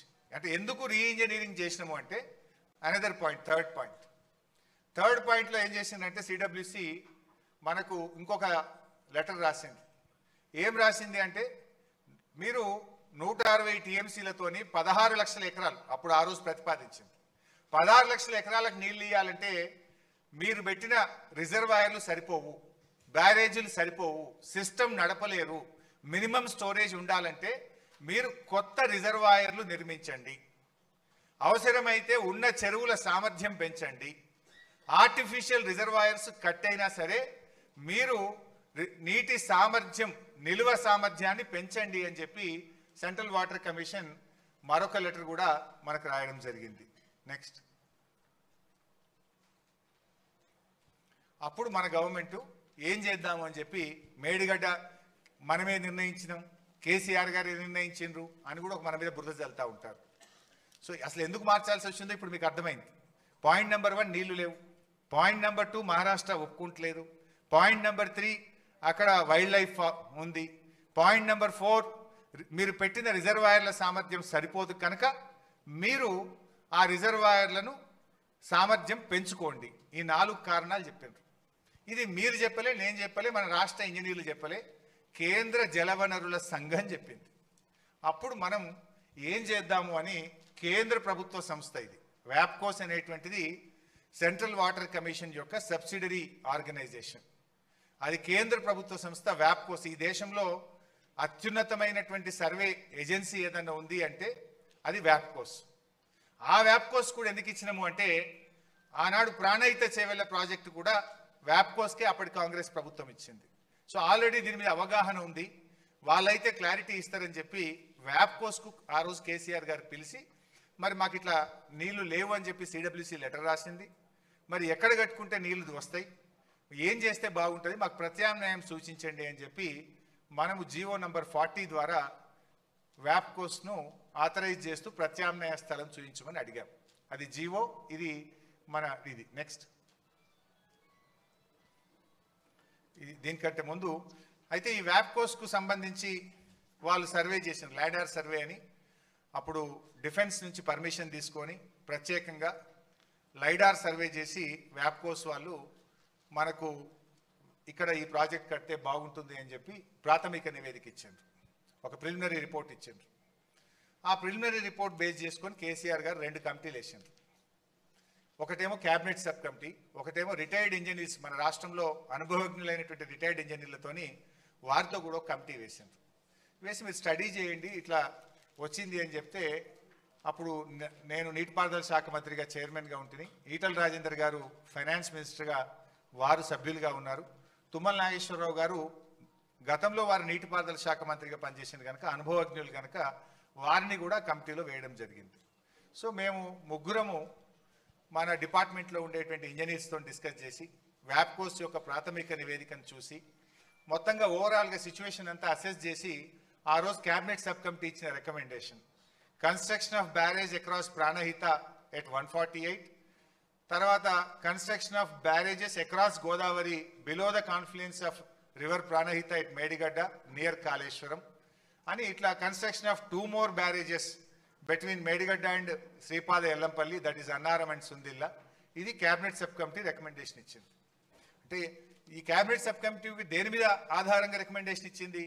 ఇంజనీర్లు ఇచ్చిన నివేదిక, వ్యాప్కోస్ ఇచ్చిన నివేదిక, ఆనాడు మహారాష్ట్ర రాష్ట్రంలో ఉన్నటువంటి పరిస్థితులు, సెంట్రల్ వాటర్ కమిషన్ నుంచి వచ్చిన లేఖల ఆధారంగా మేడిగడ్డ దగ్గర బ్యారేజ్ కట్టాలి అనేటువంటిది ఆనాడు క్యాబినెట్ సబ్ కమిటీ రికమెండేషన్ ఇచ్చింది. బహుశా నిన్న మీరు చూసుంటారు, ఈటల రాజేందర్ గారు కూడా కమిషన్ ముందు చెప్పింది స్పష్టంగా వచ్చింది. మరి తుమ్మల నాగేశ్వరరావు గారు అయితే కాంగ్రెస్ గవర్నమెంట్లో మంత్రిగా ఉన్నాడు, ఆయన కూడా సంతకం పెట్టండి దీని మీద. ఆయన కూడా ఆ రోజు మేడిగడ్డ దగ్గర కట్టాలని రికమెండ్ చేసిండు దీంట్లో. ఇది ఒక రిపోర్టు. నెక్స్ట్ ఇంకోటి రిటైర్డ్ ఇంజనీర్స్ది నెక్స్ట్ ఉందా? సరే, అది రిటైర్డ్ ఇంజనీర్స్ది కూడా ఒకటి ఉంటుంది. రిటైర్డ్ ఇంజనీర్స్ని కూడా కేసీఆర్ గారు ఒక అభిప్రాయం అడిగారు. దాని విషయంలో కూడా కాంగ్రెస్ దుష్ప్రచారం చేస్తుంది. ఏమని? మీ రిటైర్డ్ ఇంజనీర్లే మేడిగడ్డ దగ్గర కట్టొద్దన్నారు అనేటువంటి ఒక తప్పుడు మెసేజ్ని తీసుకుపోతున్నారు. వాస్తవానికి రిటైర్డ్ ఇంజనీర్లు కట్టొద్దనిలే. ఆ రోజు వాళ్ళు అన్నది ఏంటంటే Medigadda is a beautiful point, అక్కడ నీళ్లు ఉన్నాయి, కానీ మేడిగడ్డ దగ్గర నుంచి డైరెక్ట్గా మిడ్ మానేర్ నీళ్లు తీసుకుపోవడం సాధ్యం కాదు. మేడిగడ్డ నుంచి డైరెక్ట్ పంపింగ్ మిడ్ మానేర్కు సాధ్యం కాదు. మధ్యలో మీరు నది మీద ఇంకా కొన్ని బ్యారేజీలు కట్టి నీళ్ళని ఎల్లంపల్లి తీసుకుపోవడం సాధ్యమైతే తప్ప మేడిగడ్డ టు మిడ్ మానేర్ సాధ్యం కాదు అనేటువంటి విషయాన్ని రిటైర్డ్ ఇంజనీర్లు కూడా చెప్పింది. సో వీటన్నిటిని దృష్టిలో పెట్టుకొని రిటైర్డ్ ఇంజనీర్లు చెప్పింది, క్యాబినెట్ సబ్ కమిటీ చెప్పింది, కేంద్ర ప్రభుత్వ సంస్థ వ్యాప్కోస్ చెప్పింది, మన రాష్ట్ర ప్రభుత్వ ఇంజనీర్లు చెప్పింది, అన్నిటినీ నివేదికలను తీసుకొని ఆ రోజు క్యాబినెట్లో పెట్టి క్యాబినెట్లో చర్చించి మేడిగడ్డ అన్నారం సుందిళ్ళ ద్వారా ఎల్లంపల్లికి నీళ్లు దేవాలని క్యాబినెట్ నిర్ణయం తీసుకున్నది. ఆ క్యాబినెట్ నిర్ణయానికి వ్యాప్కోస్ ఇచ్చిన నివేదిక, రిటైర్డ్ ఇంజనీర్లు ఇచ్చిన నివేదిక, మన రాష్ట్ర ప్రభుత్వ ఇంజనీర్లు ఇచ్చిన నివేదిక ఆధారంగా నిర్ణయం జరిగింది తప్ప దాంట్లో ఎవరో ఒకరిగా చేసినటువంటి నివేదిక కాదు. అది ఒకటి క్లారిఫై. అంటే చాలాసార్లు కూడా మనం ఏదో రీఇంజనీరింగ్ ఎందుకు చేయాల్సి వచ్చింది? నీళ్లు లేవు గనక, వైల్డ్ లైఫ్ ఉంది కనుక, మహారాష్ట్ర ఒప్పుకోలేదు కనుక, అదేవిధంగా రిజర్వాయర్ల సామర్థ్యం పెంచుకోమని సిడబ్ల్యూసి చెప్పింది కనుక రీఇంజనీరింగ్ చేసుకోవాల్సి వచ్చింది. ఆ రీఇంజనీరింగ్లో మేడిగడ్డ దగ్గరికి ఎందుకు పోయినాం అంటే వ్యాప్కోస్ అనే కేంద్ర ప్రభుత్వ సంస్థ ఇచ్చిన రిపోర్ట్ కానీ, క్యాబినెట్ సబ్ కమిటీ ఇచ్చిన రిపోర్ట్ కానీ, రిటైర్డ్ ఇంజనీర్లు ఇచ్చిన రిపోర్ట్ కానీ ఇవన్నీ కూడా మేడిగడ్డ దగ్గర కట్టి నీళ్లు తీసుకోవాలని చెప్పి సూచిస్తే క్యాబినెట్లో పెట్టి చర్చించి క్యాబినెట్ ఆమోదంతో రీఇంజనీరింగ్ జరిగింది, మేడిగడ్డ పాయింట్ నిర్ణయం జరిగింది.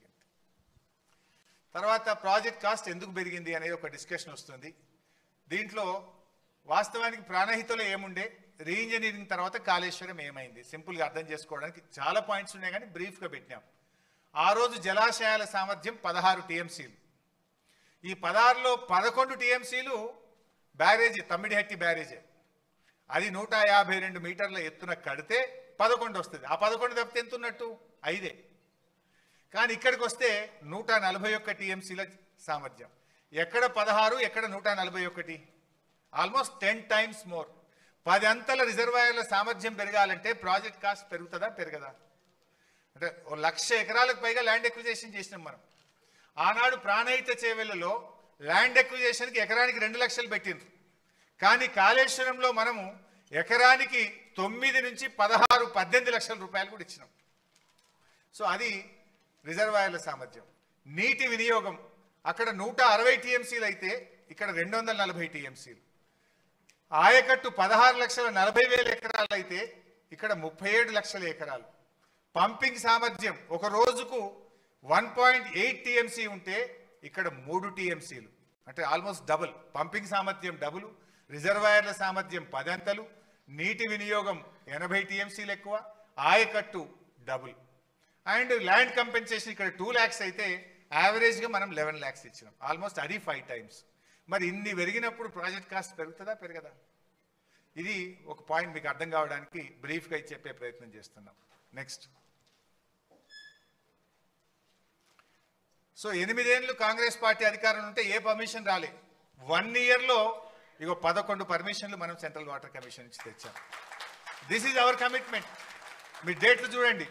సిడబ్ల్యూసి నుంచి hydrology 30th November 2017, interstate 3rd November 2017, CMS 24th November 2017, irrigation planning 13th April 2018, farmers welfare 11th May 2018, cost appraisal 1st May 2018, CSMRS 21st May 2018, Ministry of Environment and Forest 4 పర్మిషన్లు వచ్చినాయి. 24th October, 24th November 2017, Central Groundwater Board 21st November 2017, MOTA 30th January 2023, final approval TAC 14th June 2018. So అన్ని అనుమతులతో Kaleshwaram project కట్టినాం. కొంతమంది అప్పుడప్పుడు మీరు వినేవాళ్ళు కాళేశ్వరంకు డిపిఆర్ఏ లేదు, డిపిఆర్ఏ లేకుండా కాళేశ్వరం కట్టినా కూడా ఆ మధ్యలో మన మీద బురద జల్లేరు. డిపిఆర్ లేకుంటే సెంట్రల్ వాటర్ కమిషన్ ఇన్ని అనుమతులు ఇస్తుందా? అసలు డిపిఆర్ సబ్మిట్ చేయకుండా సిడబ్ల్యూసి స్క్రూటినీ చేస్తుందా? అసలు ఎవడన్నా లోన్ ఇస్తాడా? అంటే ఇన్ని అనుమతులు ఉన్నాయి కనుకనే మనకు లోన్ వచ్చింది. మనం ఈ అనుమతులన్నీ కూడా సాధించి ప్రాజెక్ట్ నిర్మాణం చేయగలిగాం. అంటే Kaleshwaram has every permission, every approval. అంటే స్టాట్యుటరీగా రాష్ట్ర కేంద్ర ప్రభుత్వాల నుంచి తీసుకోవాల్సిన అన్ని అనుమతులను కాళేశ్వరం ప్రాజెక్టు పొందింది, ఇంక్లూజింగ్ కాస్ట్ అప్రైజల్. డిపిఆర్ కూడా 80,000 కోట్లకు కేంద్ర ప్రభుత్వం సిడబ్ల్యూసి ఆమోదించింది. ఎవ్రీ ప్రపోజ్ అంటే అన్ని అనుమతులు కూడా ఉన్నాయి దాంట్లో. అంటే 80,000 కోట్లకు ఆమోదించినప్పుడేమో 2 TMC పర్ డే, మనం తర్వాత మళ్ళీ 3 TMC పర్ డేకి మార్చి 1,27,000 crores తోని మరొకటి కూడా మనం పంపినాం. నెక్స్ట్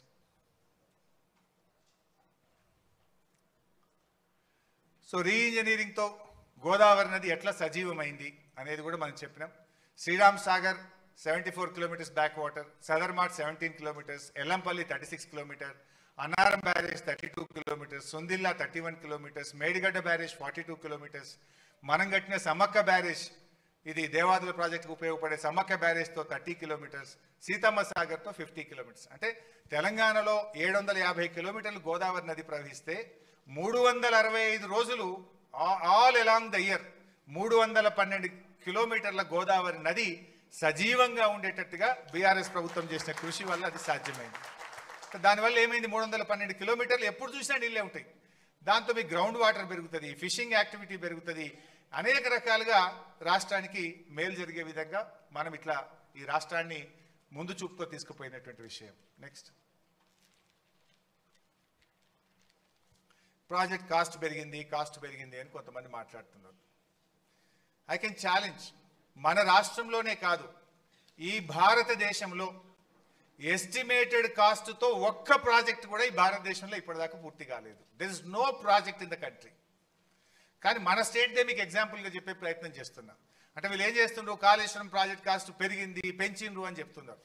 అసలు ఈ దేశంలో, ఈ రాష్ట్రంలో అతి తక్కువ పెరిగిన ప్రాజెక్ట్ కాస్ట్తో పూర్తి చేసిన project that is one and only project Kaleshwaram project. Nagarjuna Sagar 1954లో 122 కోట్లతో అంచనా వేసి ఎస్టిమేట్ చేసి పనులు స్టార్ట్ చేసిండ్రు. పూర్తయ్యే నాటికి 1183 కోట్లు, అంటే 9 రెట్లు పెరిగింది ప్రాజెక్ట్ కాస్ట్. 122 1183 కోట్లు అయింది. శ్రీరామ్ సాగర్ 40 కోట్లతో స్టార్ట్ అయితే 4300 కోట్లు అయింది. అది అంటే 107 times 107 రెట్లు పెరిగింది Sriram Sagar project.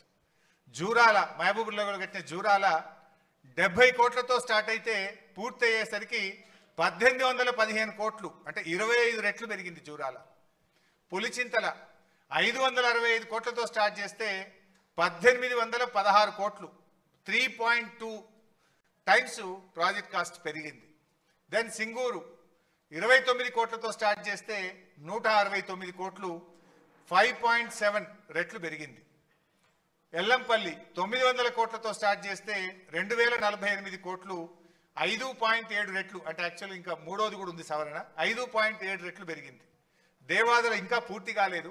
But as on today 6,000 కోట్లతో స్టార్ట్ చేస్తే ఇప్పటికే 17,500 కోట్లు ఖర్చు అయ్యి 2.9 రెట్లు దేవాదుల పెరిగింది. మరి కాళేశ్వరంకి వస్తే 80,000 కోట్లతో డిపిఆర్ అప్రూవల్ అయింది. బీఆర్ఎస్ ప్రభుత్వం దిగిపోయే నాటికి అయిన ఖర్చు 94,000 కోట్లు మాత్రమే. 80,000 కోట్లతో ప్రాజెక్ట్ రూపకల్పన జరిగింది. అది 3rd TMC కూడా కలిపితే 1,27,000 కోట్లు ప్రాజెక్ట్ కాస్ట్ మన ఫైనల్ కాస్ట్ వచ్చింది. హార్డ్లీ పూర్తయితే 1,50,000 కూడా దాటదు. అంటే డబల్ కూడా కాలే, నాట్ ఈవెన్ డబుల్, ఓ 2 రెట్లు కూడా కాలేదు.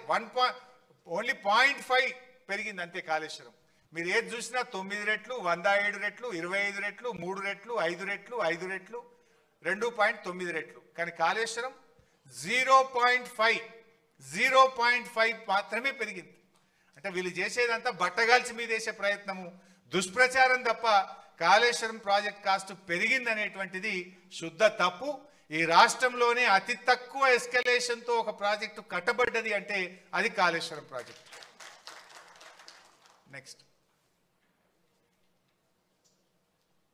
సరే ఈ మధ్య కాంగ్రెస్ వాళ్ళు చాలా పంట పండింది, కాంగ్రెస్ వచ్చినాక ఇంత పంట పండింది అని చెప్తున్నారు ఈ మధ్యలో. మీరు నేను అడుగుతున్న సీదా ఒకటే ముచ్చట, కాంగ్రెస్ ప్రభుత్వం వచ్చినాక ఒక ప్రాజెక్ట్ ఏదైనా పూర్తి చేసిండ్రా, ఒక చెక్ డ్యామ్ ఏమన్నా కట్టినరా, ఒక్క చెరువు ఏమన్నా కట్టినరా, ఒక్క ఎకరానికి ఏమన్నా అదనంగా నీళ్ళు ఇచ్చిండ్రా? ఏంది అసలు మీరు చేసింది ఏంది? ఇవాళ ఇంత అద్భుతంగా పంట పండిందంటే 10 ఏళ్ల బీఆర్ఎస్ ప్రభుత్వము కేసీఆర్ గారు చేసిన కృషి. మిషన్ కాకతీయలో చెరువులు బాగా చేసినాం, పెండింగ్ ప్రాజెక్టులు పూర్తి చేసినాం. మీకు ఇంకా బెటర్ ఇలా లేదు ప్రజెంటేషన్లో, కానీ బీఆర్ఎస్ 9.5 సంవత్సరాల్లో 2 ఏళ్ళు కరోనా వచ్చింది, పనులు జరగలే. అయినా 9.5 సంవత్సరాల్లో 17 లక్షల ఎకరాల కొత్త ఆయకట్టు ఈ రాష్ట్రంలో తెచ్చింది బీఆర్ఎస్. 30 లక్షల ఎకరాల ఆయకట్టు స్థిరీకరించింది బీఆర్ఎస్. అంటే మొత్తం 47 లక్షల ఎకరాలకు నీళ్ళు ఇచ్చినాం మనం. మిషన్ కాకతీయ ఒక చెరువుల కిందనే 10-15 లక్షల ఎకరాలు అదనంగా తెచ్చినాం మనం. అంటే 47 లక్షల ఎకరాల పంట అదనంగా పండిందంటే బీఆర్ఎస్ 9.5 సంవత్సరాల్లో సాగునీటి రంగంలో చేసిన కృషి వల్ల జరిగింది. దాని సోపతికి కేసీఆర్ గారు చేసిన అద్భుతమైన పని, 6 నెలల్లో చేసిన పని ఏంటంటే 30 లక్షల పంప్ సెట్లకు హైదరాబాద్లో హైటెక్ సిటీలో ఎంత నాణ్యతమైన కరెంట్ వస్తుందో ఒక మారుమూల పల్లెలో కూడా బాయికాడ బోరుకాడ 24 గంటల నాణ్యమైన కరెంట్ ఇచ్చే ప్రయత్నం జరిగింది. చాలా మందికి తెలియంది ఏంటంటే కరెంట్ ఏదో మంత్రం వేస్తూ వచ్చిందో, ఒకరు ఓవర్ నైట్ జరిగింది కాదు. విద్యుత్ పంపిణీ వ్యవస్థను బలోపేతం చేయడానికి బీఆర్ఎస్ ప్రభుత్వ హయాంలో 1,00,000 కోట్ల రూపాయలు ఖర్చు పెట్టడం జరిగింది. 1,00,000 crores. అంటే 400 kV substations, 220 kV substations, 132 kV substations, 33/11 kV substations, additional distribution lines, distribution transformers, ఇట్లా కొన్ని 1,00,000 కోట్లు ఖర్చు పెడితే రైతులకు నాణ్యమైన 24 గంటల కరెంట్ వచ్చింది కనుక ఇవాళ ఈ పంట పండింది.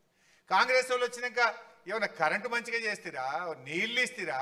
ఈ పంట పండింది అంటే మా ప్రభుత్వ కృషి వల్ల, కేసీఆర్ గారి ముందు చూపు వల్ల తప్ప మీరు చేసింది ఏమీ కూడా లేదు. సో ఇవన్నీ కూడా మనం మరి నిజంగా మీరు చేసింది గొప్పతనం ఉంటే 2014 ముందు కాంగ్రెస్ ఉంది కదా, మరి అప్పుడు ఎందుకు పంట పండలే? 2014 ముందు ఎందుకు పండలే? 2014 ముందు 68 లక్షల టన్నుల ఉత్పత్తి 2,70,00,000కి ఎట్లా పెరిగింది? అదేవిధంగా అదేమో వరి, అన్ని రకాల పంటలు కూడా 1,07,00,000 నుంచి 4,65,00,000 రూపాయలకు ఇలా ఉత్పత్తి పెరిగింది. ఇవన్నీ కూడా వ్యవసాయ రంగంలో, సాగునీటి రంగంలో. నెక్స్ట్, చేపల ఉత్పత్తిలో ఎట్లా పెరిగింది అనడానికి. నెక్స్ట్, గ్రౌండ్ వాటర్ ఎట్లా పెరిగింది? ఇప్పుడు ఒక పరోక్షంగా ఏంది, గ్రౌండ్ వాటర్ పెరగడం ద్వారా 30 లక్షల పంప్ సెట్లు ఉన్నాయి తెలంగాణలో. భూగర్భ జలాలు పెరిగితే ఈచ్ పంప్ సెట్ కింద 2 ఎకరాలు వేసుకున్న 60 లక్షల ఎకరాలు పంట పండుతుంది కదా. మరి అంతకు ముందు పెరగని గ్రౌండ్ వాటర్ ఎందుకు పెరిగింది? ఇప్పుడు చూస్తే మీరు ఓవరాల్గా 5.36 మీటర్స్ గ్రౌండ్ వాటర్ టేబుల్ పెరిగింది. ఎట్లా పెరిగింది? చెరువులు బాగా చేయడం ద్వారా, చెక్ డ్యామ్లు కట్టడం ద్వారా, పెండింగ్ ప్రాజెక్టులు పూర్తి చేయడం ద్వారా, రిజర్వాయర్లు కొత్తగా నిర్మించి నీళ్లు నింపడం ద్వారా, ఆయకట్టుకు నీళ్లు ఇవ్వడం ద్వారా, అదే అన్నాను, చెరువులు, మిషన్ కాకతీయ ద్వారా, ఇవన్నీ కలిపితే ఈ 5.36 గ్రౌండ్ వాటర్ పెరిగింది. ఇది మన రిపోర్ట్ కాదు, కేంద్ర భూగర్భ జలశాఖ ఇచ్చిన report, central ground water department ఇచ్చినటువంటి రిపోర్ట్ ప్రకారమే 5.36 మీటర్స్ గ్రౌండ్ వాటర్ పెరిగి తెలంగాణలో అద్భుతమైన పంటలు పండడానికి ఉపయోగపడ్డది. నెక్స్ట్. సరే, కాళేశ్వరం మీద ఇవాళ రోజుకొకడు ఒక బీజేపీ నాయకుడు ఒక్కొక్క బీజేపీ నాయకుడు ఒక తీరుగా మాట్లాడుతుండు. ఆనాడు ఢిల్లీలో కేంద్ర జలవనరుల శాఖ మంత్రిగా ఉన్నది నితిన్ గడ్కరీ గారు. ఆ నితిన్ గడ్కరీ గారు హైదరాబాద్ వచ్చినప్పుడు ఏం మాట్లాడిండో ఒక్కసారి చూడండి. तेलंगाना एक प्रगतिशील, समृद्ध और संपन्न राज्य है. हम अक्सर एक बात कहते हैं, मैंने रिट्रोस्पेक्टिव इस प्रोजेक्ट के लिए दी और मुझे खुशी है कि ये डैम कालेश्वरम के कारण हैदराबाद की भी पानी की समस्या को सुलझाया गया है. కాళేశ్వరం వల్ల ఇలా హైదరాబాద్ సమస్య, తాగునీటి సమస్య తీరింది, అద్భుతమైన పంటలు పండుతున్నాయి, ఈ ప్రాజెక్ట్ గొప్పది అని అనేక సందర్భాల్లో చెప్పారు గడ్కరీ గారు. ఇది ఒక హైదరాబాద్లో మీటింగ్ చెప్పినటువంటి విషయం. నెక్స్ట్, ఆనాటి మన గవర్నర్ నరసింహన్ గారు కూడా ఏం చెప్పారో ఒక్కసారి మీరు చూడండి. ఈ ముక్తేశ్వర్, ఈ ముక్తినాథ్లో ఈ పెట్టిన ఈ ప్రాజెక్ట్ మన రాష్ట్ర ప్రజలందరికీ నీళ్లు, తాగనీళ్ళకి, ఇరిగేషన్కి, ఇండస్ట్రీస్ అన్నిటికీ ఒక ముక్తి తీసుకొచ్చిన ఈ ముక్తినాథ్ భూమిలో తీసుకొచ్చే కాళేశ్వరం ప్రాజెక్ట్ కాబట్టి. సో కాళేశ్వరం ఎంత గొప్పగా పనిచేసింది అనేది వారు స్వయంగా విజిట్ చేసి చూసి, ప్రాజెక్ట్ను చూసి, ఆ రోజు ఈ ప్రాజెక్టు పనితీరును, ప్రాజెక్టు యొక్క ఫలితాలను అభినందించినటువంటి వ్యక్తి నరసింహన్ గారు. దెన్ సిడబ్ల్యూసి, ఎవరైతే మొత్తం ఈ దేశంలో సాగునీటి రంగానికి అథారిటీ ఉందో, సెంట్రల్ వాటర్ కమిషన్, దాని చైర్మన్, దాని head of the organisation Masood Hussain గారు ఏమన్నారో ఒక్కసారి మీరు చూడండి. ఆయన వచ్చి విజిట్ చేసి ప్రాజెక్టులో మాట్లాడాడు. కాళేశ్వరం ప్రాజెక్టు పనులు జరుగుతున్న తీరుపై కేంద్ర జల సంఘం ప్రశంసల వర్షం కురిపించింది. The agencies which are working, the designs, their planning, execution, everything is by and large highly satisfactory. So project execution, design అన్నీ కూడా చాలా బాగుంది, హైలీ సాటిస్ఫాక్టరీ ఉందని ఇంకా చాలా చెప్పాడు ఆయన. మరి టైం తక్కువ ఉంటుందని నేను షార్ట్గా పెట్టినారు. డీటెయిల్డ్గా అసలు అద్భుతమైన పని జరుగుతుందని చెప్పి సిడబ్ల్యూసి చైర్మన్ మసూద్ హుసేన్ గారు కూడా అభినందించినటువంటి విషయం. నెక్స్ట్, చంద్రబాబు నాయుడు. కాళేశ్వరం మీరు అభివృద్ధి చేశారు, చాలా మంచి పని చేశారు. ఆయన కూడా కాళేశ్వరంను చాలా మంచి పని చేసిండ్రు, కాళేశ్వరం ద్వారా నీళ్ళు వచ్చాయని చెప్పిండు. సరే, ఆయన ఉంటాడు కదా తిక్కల మంత్రి, ఆయన కూడా ఏం చెప్పిండు, ఇప్పుడు ప్రస్తుత మంత్రి, అది కూడా చూడండి. నిజంగా దేశ చరిత్రలోనే మొట్టమొదటి కావచ్చు బహుశా. దీనికి ముఖ్యమంత్రి గారిని కూడా, వారికి కూడా అభినందనలు తెలియజేసుకుంటున్నాను. ఎందుకంటే అభ్యంతరం ఉన్న, ప్రాబ్లమ్స్లో ఉన్న ప్రాజెక్టులు ఆపేసి రీడిజైన్ చేసే పొరపాటు తప్పేం లేదు.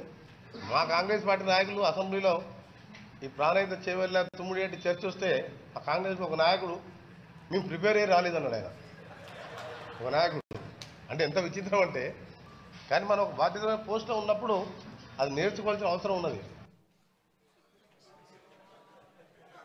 Next, water man of India, Magsaysay award గ్రహీత water man of India Rajender Singh garu ఏమన్నారో కూడా చూద్దాం.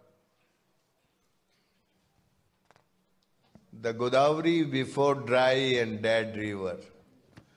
Now due to this project, flowing river, water come. जब पानी आ जाता है ना तो जीवन आ जाता है. जब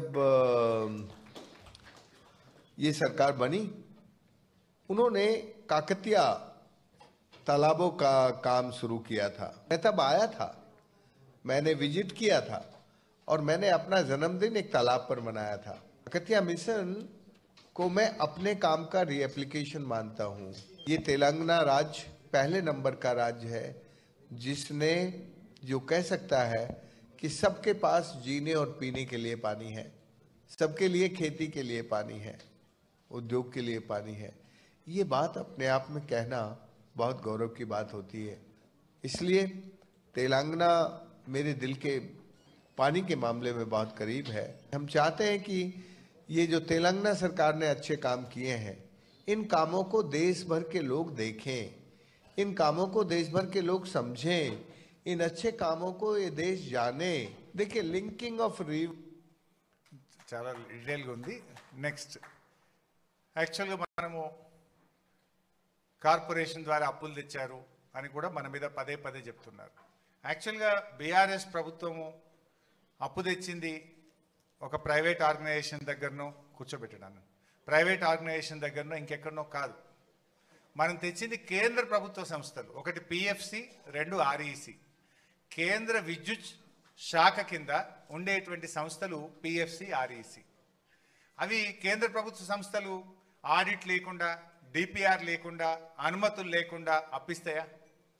మనం తెచ్చింది ఎక్కడో, ఇప్పుడు ఈ కాంగ్రెస్ ప్రభుత్వం తెచ్చింది, భూములు కుదబెట్టి స్టాక్ ఎక్స్చేంజ్ దగ్గర పోయి బ్రోకర్కు 170 కోట్ల రూపాయల బ్రోకరేజ్ ఫీజు లంచం ఇచ్చి 10,000 కోట్ల అప్పు వీళ్ళు తెచ్చిండ్రు. కానీ మనము బాజాబ్తా రాష్ట్ర ప్రభుత్వం కేంద్ర ప్రభుత్వం దగ్గర అప్పు తెచ్చి కాళేశ్వరం ప్రాజెక్టు మనం నిర్మించడం జరిగింది. ఆ కేంద్ర ప్రభుత్వ సంస్థ ఆర్ఈసి ఏ కేటగిరీ సర్టిఫికేట్ ఇచ్చింది మనకు?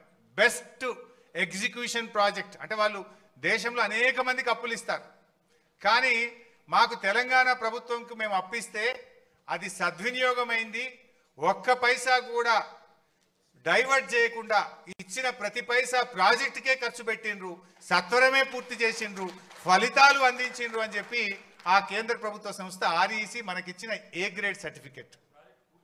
ప్రాజెక్ట్ పూర్తయినాక ఇచ్చిండ్రు. ప్రాజెక్ట్ ఇనాగ్రేషన్ అయినాక 19th January 2022. వాళ్ళు వట్టిగియ్యరు, వాళ్ళకు విజిలెన్స్ డిపార్ట్మెంట్ ఉంటుంది, వాళ్ళకు ఒక దీని వెరిఫికేషన్ టీం ఉంటుంది. వాళ్ళు వచ్చి వెరిఫై చేసి విజిలెన్స్ డిపార్ట్మెంట్ తిరిగి మొత్తం గ్రౌండ్ అంతా తిరిగి వెరిఫై చేసినాక ఏ సర్టిఫికేట్ ఇచ్చిండ్రు వాళ్ళు. నెక్స్ట్, ఇది పంజాబ్ ముఖ్యమంత్రి భగవత్ సింగ్ మాన్, ఆయన కూడా వచ్చి చూసి ఈ ప్రాజెక్ట్ అద్భుతంగా కట్టిండ్రని వారు కూడా ప్రాజెక్ట్ సైట్లోనే మన రాష్ట్రాన్ని అభినందించిపోయినటువంటి విషయం. తర్వాత ఇది ఒక chief engineer, central water commission chief engineer KL Das అని, ఆయన మరీ అద్భుతంగా మాట్లాడింది. ఆయన అయితే అసలు Kaleshwaram project is engineering Marvel. అసలు నేను ఇంత గొప్ప ప్రాజెక్టును సిడబ్ల్యూసి చీఫ్ ఇంజనీర్గా నేను చూడలేదు. అనుమతులు ఇచ్చిన ప్రాజెక్టును మా పదవి కాలంలోనే పూర్తయి ఫలితాలు అందించిన ఒకే ఒక్క ప్రాజెక్టు కాళేశ్వరం ప్రాజెక్ట్ అన్నారు. జనరల్గా సిడబ్ల్యూసి అనుమతిస్తే వాడు రిటైర్ అయిపోయినాకనో, ముసలోడైనాకనో, చచ్చిపోయినాకనో ప్రాజెక్ట్ పూర్తవుతుంది. నర్మదా ప్రాజెక్టు 30 ఏళ్ళు అయింది, కానీ నేను అనుమతి ఇచ్చి నేను చీఫ్ ఇంజనీర్గా ఉండంగానే ఈ ప్రాజెక్టు పూర్తయింది అని చెప్పి ఆ CWC chief engineer KL Das గారు ఆ సైట్లో విజిట్ చేసి అభినందించినటువంటి విషయం. ఇన్ఫ్యాక్ట్ నేను ఇక్కడ ఇంకో పాయింట్ కూడా చెప్పాలి. ఇంతకుముందు వచ్చిన మసూద్ హుస్సేన్ చైర్మన్ కానీ దాస్ గారు నన్ను కలిసి, భాయ్సాబ్ మేము దేశం అందరికీ పాఠాలు చెప్తాం, మీ దగ్గర వచ్చి మేము పాఠాలు నేర్చుకుంటున్నాము అని వాళ్ళకు పర్మిషన్ తీసుకున్నారు. మేము దేశవ్యాప్తంగా ఉన్న మా సిడబ్ల్యూసి ఇంజనీర్లను మీ దగ్గర పంపిస్తాం, మీరు మాకు కొంచెం పర్మిషన్ ఇచ్చి దీన్ని చూయించండి, మా వాళ్ళకి ఎక్స్ప్లెయిన్ చేయండి అని చెప్పి వాళ్ళ టీమ్స్ పంపారు. 4 టీంలు వచ్చినాయి దేశవ్యాప్తంగా సిడబ్ల్యూసి నుంచి. 4 టీంలు వచ్చి చూసి విజిట్ చేసి నేర్చుకొని మన డిపిఆర్ కాపీలు తీసుకొని వాళ్ళు దేశం మొత్తం చెప్పుకున్నటువంటి గొప్పతనం ఇవాళ తెలంగాణకు ఉన్నది. నెక్స్ట్, కేటీఆర్ గారు అమెరికా వెళ్ళారు. అమెరికాలో ఉన్నటువంటి యూనివర్సిటీ మనకు enduring symbol of engineering progress and partnership అవార్డును American society of civil engineers Kaleshwaram ప్రాజెక్ట్కి ఇచ్చినటువంటి అవార్డు అది. అక్కడ మాట్లాడడానికి పిలిచారు American society of civil engineers. ఈ కాళేశ్వరం గొప్పతనం గురించి అమెరికాలో వాళ్ళు గుర్తించి, మీరు రండి, మీ రాష్ట్రం తరఫున వచ్చి మా దగ్గర మాట్లాడండి, ప్రాజెక్ట్ ప్రజెంటేషన్ ఇవ్వండి అంటే ఆ రోజు కేటీఆర్ గారు వెళ్ళి ప్రజెంటేషన్ ఇవ్వడం, అక్కడ అందరూ కూడా చప్పట్లతో మొత్తం హాల్ అంతా మారుమోగిపోయినటువంటి పరిస్థితి. ఆ రోజు మనకు వచ్చినటువంటి అవార్డు. నెక్స్ట్, ఈ మధ్య సుప్రీంకోర్టు కూడా ప్రపంచంలోనే అతిపెద్ద ఎత్తిపోతల పథకం, అద్భుతమైన ప్రాజెక్టు కాళేశ్వరం అని చెప్పి సుప్రీంకోర్టు కూడా ఈ మధ్య కాలంలో మాట్లాడినటువంటి వార్త. ఇది మీరు చూడొచ్చు, ఈనాడు దినపత్రికలో వచ్చింది. మన హైకోర్టు జడ్జెస్, ఒక టీమ్ ఆఫ్ జడ్జెస్ వెళ్ళి విజిట్ చేశారు ఒకసారి. ఇది I think in the year 2019 or 20. ఆ టైంలో వాళ్ళు వెళ్ళి అసలు కాళేశ్వరం అద్భుతం, ఇంజనీర్ల పనితీరు అభినందనీయం అని చెప్పి ఆ రోజు high court chief justice and team of judges కూడా వెళ్ళి మన ప్రాజెక్ట్ను అభినందించినటువంటి విషయం. నెక్స్ట్, సరే ఇందాక నేను చెప్పిన 1 ఎకరానికి నీళ్లు రాలేదు అంటే ఏ రకంగా నీళ్లు వచ్చినాయి అనేటువంటిది డీటెయిల్డ్గా ఇరిగేషన్ డిపార్ట్మెంటు అసెంబ్లీలో వైట్ పేపర్ సందర్భంగా ఇచ్చిండ్రు. ఇరిగేషన్ డిపార్ట్మెంటు కొత్తగా వచ్చిన కాంగ్రెస్ ప్రభుత్వానికి ఇచ్చినటువంటి రిపోర్ట్ ఇది. 20 లక్షల ఎకరాలకు కాళేశ్వరం ప్రాజెక్టు ద్వారా లబ్ధి జరిగింది. నెక్స్ట్, కాళేశ్వరం కుప్పగూలిందని ఎన్డీఎస్ఏ చెప్పిందని ఒక దుష్ప్రచారం చేస్తూ ఉన్నారు. వాస్తవానికి ఎన్డీఎస్ఏ ఏం చెప్పింది అనేది కూడా అక్కడ మనం మెన్షన్ చేసినాం. చాలా స్పష్టంగా చెప్పింది ఎన్డీఎస్ఏ. ఇది ఎన్డీఎస్ఏ రిపోర్ట్లో నుంచి చెప్తున్నటువంటి point. After obtaining the results from the various investigations and on opinion of the experts committee, the restoration of the block 7 of Medigadda barrage will be taken up and the barrage will be under operation. చాలా స్పష్టంగా వాళ్ళు 7th బ్లాక్ను తీసి మళ్ళీ కట్టడం ద్వారా బ్యారేజ్ను ఆపరేషన్లోకి తీసుకురావచ్చు అని ఎన్డీఎస్ఏ చెప్పినటువంటి నివేదికలో స్పష్టంగా ఉంది. కానీ వీళ్ళు కాళేశ్వరమే కుప్పగూలింది, మొత్తానికే పోయింది అంటున్నారు. ఎన్డీఎస్ఏ ఓన్లీ బ్లాక్ 7ను తీసి మీరు కొత్త బ్లాక్ మళ్ళీ కట్టడం ద్వారా దాన్ని ఆపరేషన్లోకి తీసుకురావచ్చు అని చెప్పి ఎన్డీఎస్ఏ తన నివేదికలో చాలా స్పష్టంగా చెప్పింది. ఇప్పటికి ఏడాది అర్థమైపోయింది. నెక్స్ట్, తర్వాత ప్రాజెక్ట్ నిర్మాణంలో నాణ్యత లేదు, డిజైన్లో లోపం ఉందని కూడా పదే పదే మన మీద బురద జల్లే ప్రయత్నం చేస్తారు. కాళేశ్వరం ప్రాజెక్ట్ కట్టిన తర్వాత 2022వ సంవత్సరంలో గోదావరి నది 500 ఏండ్ల చరిత్రలో 500 ఇయర్స్లో ఎప్పుడు రానంత వరద 29 లక్షల క్యూసెక్కుల వరదను తట్టుకొని ఆ మేడిగడ్డ బ్యారేజ్ నిలబడ్డది. నిజంగా డిజైన్ లోపం ఉంటేనో క్వాలిటీ లేకపోతేనో నది చరిత్రలో రానంత వరద 500 ఏండ్లలో రానంత వరద 29 లక్షల క్యూసెక్కుల వరదను తట్టుకొని మేడిగడ్డ బ్యారేజ్ నిలబడ్డది. అంటే ఎక్కడ కూడా అటువంటి డిజైన్ లోపం లేదు. ఈవెన్ ఆ 2 పిల్లర్లు కుంగిన తర్వాత కూడా కాంగ్రెస్ పార్టీ మినిమం జాగ్రత్తలు తీసుకోక ఇది ఆయత కొట్టకపోతే బాగుండని ఇడిచిపెట్టారు. అయినా కూడా 2023లో 15 లక్షల క్యూసెక్కుల వరద వచ్చినా కూడా మేడిగడ్డ చెక్కు చెదరకుండా నిలబడ్డదంటే అక్కడ ఎటువంటి నాణ్యత లోపం లేదు. యాక్చువల్గా ఒక ఎర్త్క్వేక్ కూడా వచ్చింది. ఈ మధ్య ఒక రిపోర్ట్ కూడా వస్తుంది, గోదావరి నది ఆ లోయలో ఒక ఎర్త్క్వేక్ కూడా వచ్చింది అనేటువంటిది ఈ మధ్య ఎన్ఆర్ఎస్ఏ వాళ్ళు కూడా ఒక రిపోర్ట్లో చెప్తున్నారు. సరే, whatever is there is అన్నది, ఎర్త్క్వేక్ వల్ల జరిగిందా దేని వల్ల జరిగినా జరిగింది చిన్నపాటి 2 పిల్లర్ల కుంగుబాటు. అచ్చా, ఎర్త్క్వేక్ వచ్చిన దాని తర్వాత ఎర్త్క్వేక్ కూడా వచ్చింది. ఆ ఎర్త్క్వేక్ను తట్టుకొని కూడా అది నిలబడ్డది. సో ఎర్త్క్వేక్ వచ్చినా ఇబ్బంది రాలేదు, 29 లక్షల క్యూసెక్కుల వరద వచ్చినా ఇబ్బంది రాలేదు. అంటే ఆ ప్రాజెక్టులో ఎక్కడ కూడా నాణ్యత లోపమో ఇంకోటో లేదు. అది జరిగింది కేవలం 2 పిల్లర్ల కుంగుబాటు మాత్రమే. నెక్స్ట్, ఇక పదే పదే ఎలక్షన్ల ముందు రాహుల్ గాంధీ నుంచి మొదలుకుంటే రేవంత్ రెడ్డి దాకా 1,00,000 కోట్ల అవినీతి జరిగింది, 1,00,000 కోట్ల అవినీతి జరిగింది అన్నారు. అసలు బీఆర్ఎస్ హయాంలో మొత్తం ప్రాజెక్టు మీద పెట్టిన ఖర్చే 94,000 కోట్లు. ఇక 1,00,000 కోట్ల అవినీతి ఎడికెళ్ళవుతుంది? అంటే ఎంత గోబల్స్ ప్రచారం చేసిండ్రు అనడానికి ఇది ఒక ఉదాహరణ. రేవంత్ రెడ్డికి పిల్లనిచ్చిన మామనే చెప్పిండు. ఆ వీడియో కూడా చూద్దాం. నెక్స్ట్ ఏం చెప్పిండో చూడండి ఒకసారి.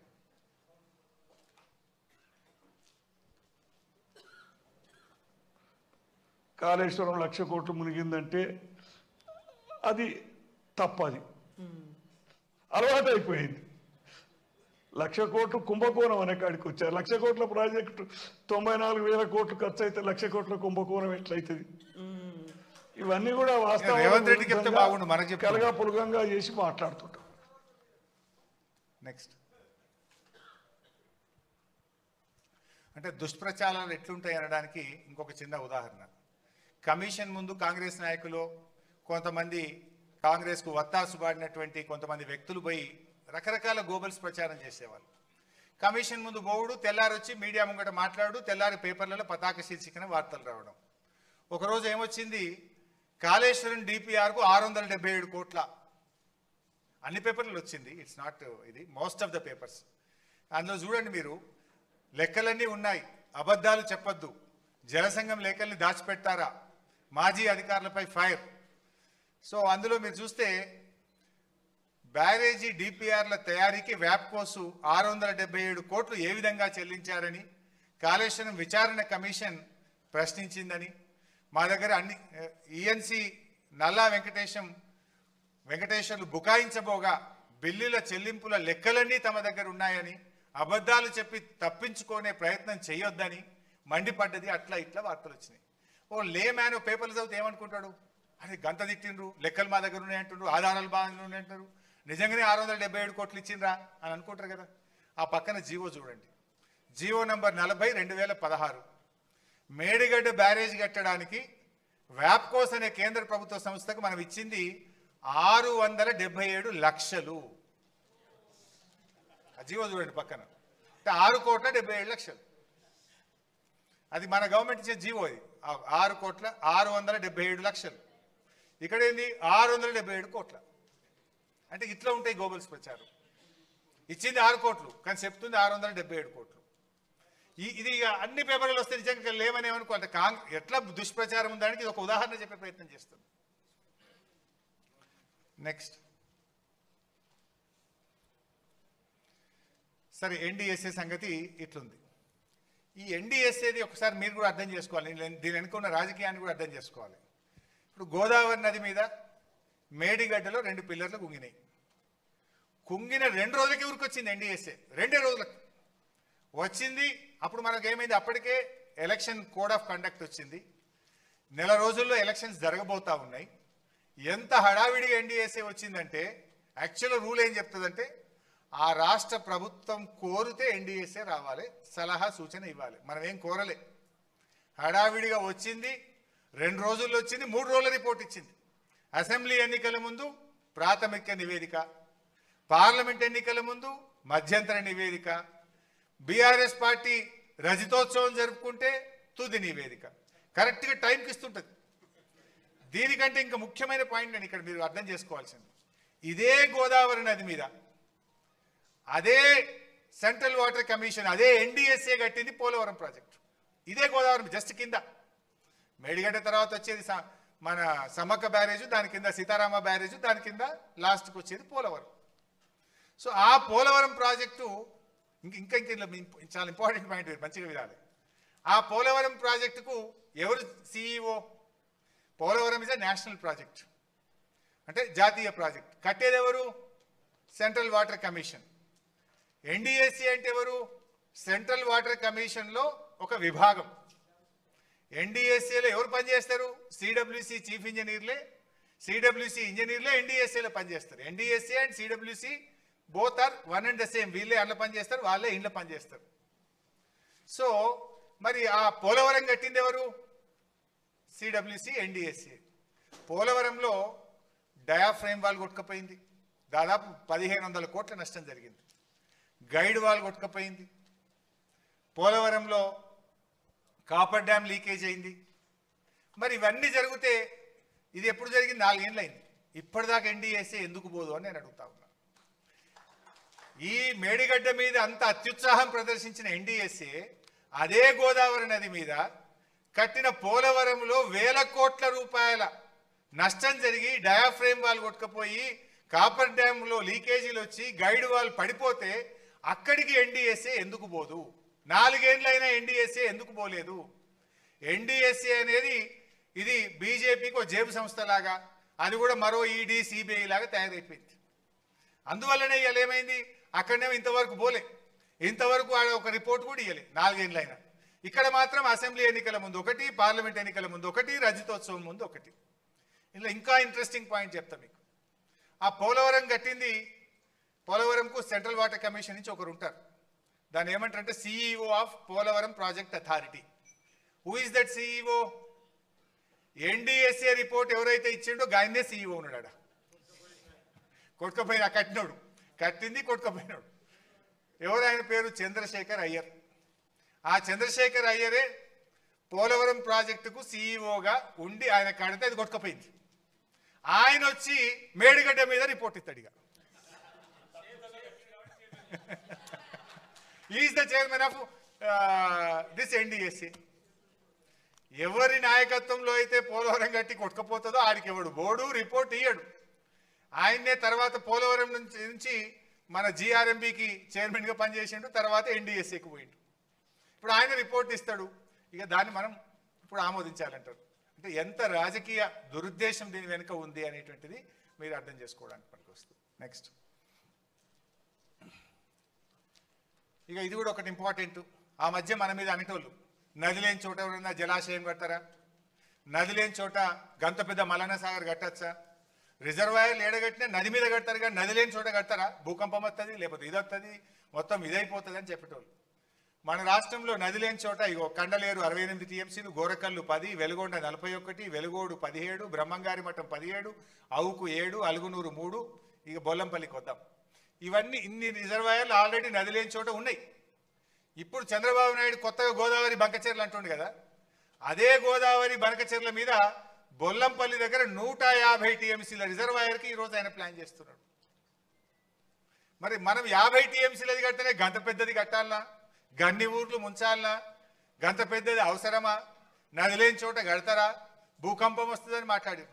మరి ఇప్పుడు ఇవన్నీ గతంలో కట్టినాయి, మనకంటే పెద్దవి ఉన్నాయి 68, ఇప్పుడు 150 టీఎంసీలతో కడుతున్నారు. కేసీఆర్ గారు ఆ రోజు 100 ఏళ్ల ముందుకు ఆలోచించాడు. ఆయన రాజకీయం కోసం ఆలోచించలే. మల్ల రిజర్వాయర్లు కట్టలేం, హైదరాబాద్కు దగ్గరున్నది. రేపు హైదరాబాద్ త్రాగునీటి అవసరాలకు, పారిశ్రామిక అవసరాలకు మన మల్లన్న సాగర్ ఒక వరంగా ఉండాలని చెప్పి భవిష్యత్తు కోసం ఆలోచించి మల్లన్న సాగర్ కేసీఆర్ ఆ రోజు రూపకల్పన చేసి కట్టించారు. నిజానికి తక్కువ డబ్బుతో కట్టొచ్చు, తొందరగా కట్టొచ్చు, తొందరగా నీళ్ళు ఇచ్చి రాజకీయంగా లబ్ధి పొందొచ్చు. 4 రోజులు లేట్ అయినా సరే మల్ల ప్రాజెక్టు కట్టలేము. 100 ఏళ్ల ముందుకు ఆలోచించి 100 ఏళ్ల తర్వాత హైదరాబాద్ అవసరాలను దృష్టిలో పెట్టుకొని అంత పెద్ద అద్భుతమైన రిజర్వాయర్ను మల్లన్న సాగర్ కేసీఆర్ గారు నిర్మించారు. ఈరోజు ఇవన్నీ ఇవాళ వాళ్ళు ఎందుకు మరి పిచ్చిదేసి 150 టీఎంసీలు ప్రతిపాదిస్తున్నారు బొల్లంపల్లి కాడ? మరి ఆడ ఏం నది లేదు కదా, గంత పెద్దది వాళ్ళు కడుతున్నారు కదా, మరి ఆడ భూకంపాలు రావా? ఆనాడు మన మీద చాలా మంది విమర్శలు చేసినారు, వీళ్ళు ఎవరు మాట్లాడతలేడు దాని మీద. టు అండర్స్టాండ్, మీకు అర్థం కావడం కోసం చెప్పే ప్రయత్నం. నెక్స్ట్, ఇందాక నేను చెప్పిన అదే మేడిగడ్డను రిటైర్డ్ ఇంజనీర్లు వ్యతిరేకించిండ్రా అనేటువంటిది అసెంబ్లీలో ఒకసారి రేవంత్ రెడ్డి మాట్లాడుతూ ఒక పేరాగ్రాఫే చదివిండి, అట్లా పైన పేరాగ్రాఫ్ చదవడు ఆయన. వాళ్ళు ఏం చెప్పిండ్రు అంటే మేడిగడ్డ నుంచి డైరెక్ట్గా మిడ్ మానేర్ పంపింగ్ సాధ్యం కాదు, దిస్ ఈజ్ నాట్ ప్రాక్టికల్ అన్నారు. కానీ మేడిగడ్డ దగ్గర నీళ్లున్నాయి, మేడిగడ్డ దగ్గర బ్యారేజీ కట్టుకోవచ్చు, మేడిగడ్డ నుంచి మీరు ప్రత్యామ్నాయంలో ఎల్లంపల్లికి తీసుకుపోవాలి తప్ప డైరెక్ట్ మేడిగడ్డ సాధ్యం కాదన్నారు. దీని మీద కూడా దుష్ప్రచారం చేసిండ్రు. ఆ రిపోర్ట్ను కూడా ఈరోజు మీకు పెట్టడం జరిగింది. నెక్స్ట్,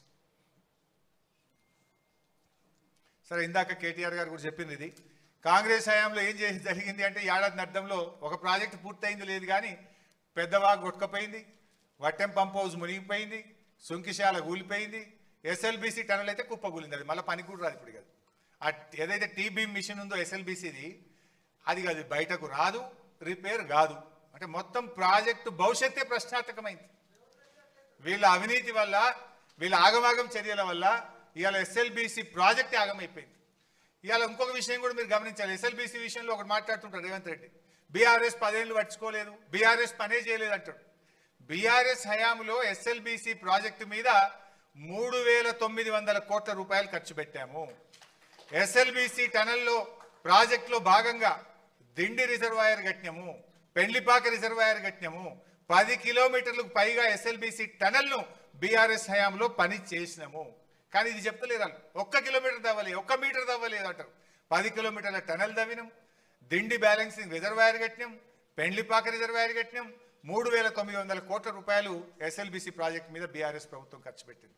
ఇంకో క్లాసిక్ ఎగ్జాంపుల్, నిన్న పోయి గంధమల్ల ప్రాజెక్టుకు రేవంత్ రెడ్డి శంకుస్థాపన చేసిండు ఆలేరు కాన్స్టిట్యున్సీలో. మరి గంధమల్ల ఒకవైపు ఏమో కాళేశ్వరం గుప్పగూలింది అంటాడు, 1,00,000 కోట్లు పోయినాయి అంటాడు. మరి గంధమల్లకు నీళ్ళు ఆడికెళ్ళి వస్తాయి? గంధమల్లకు నీళ్ళు ఆడికెళ్ళి వస్తాయి? ఒక్కసారి మూసికి ఫస్ట్ పెట్టు బాబు, ఫస్ట్ మ్యాప్ పెట్టు ఒకసారి, very first of the presentation, మొట్టమొదటి. అంటే వాళ్ళు చెప్తున్నది అబద్ధం అనడానికి మీకు ఈజీగా అర్థం కావడానికి Kaleshwaram is intact, Kaleshwaram project పనిచేస్తుంది కనుకనే హైదరాబాద్కు 30 టీఎంసీలు మూసీకి తెస్తా, హైదరాబాద్కు మంచినీళ్ళు తెస్తా అని టెండర్లు పిలిచిండు.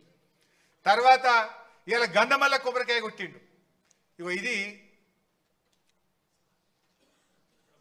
ఇదే అనుకుంటా కదా గంధమల్ల, రైట్. ఇది కొండపోచమ్మ, ఇది కొండపోచమ్మ నుంచి బసవాపూర్ గంధమల్ల, ఇవి 2 ప్రాజెక్టులు.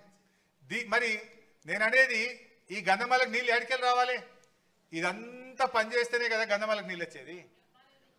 మరి కాళేశ్వరం మొత్తం కుప్పగూలిపోతే గంధమలకు నీళ్ళు ఎడికెళ్ళి వస్తాయి అంటే Kaleshwaram is intact. What is saying is wrong. ఎందుకంటే ఇగో ఇది మిడ్ మానేర్ నుంచి అన్నపూర్ణ నుంచి రంగనాయక సాగర్ నుంచి మల్లన్న సాగర్ నుంచి కొండపోచమ్మ సాగర్, బస్వాపూర్, గంధమల్ల.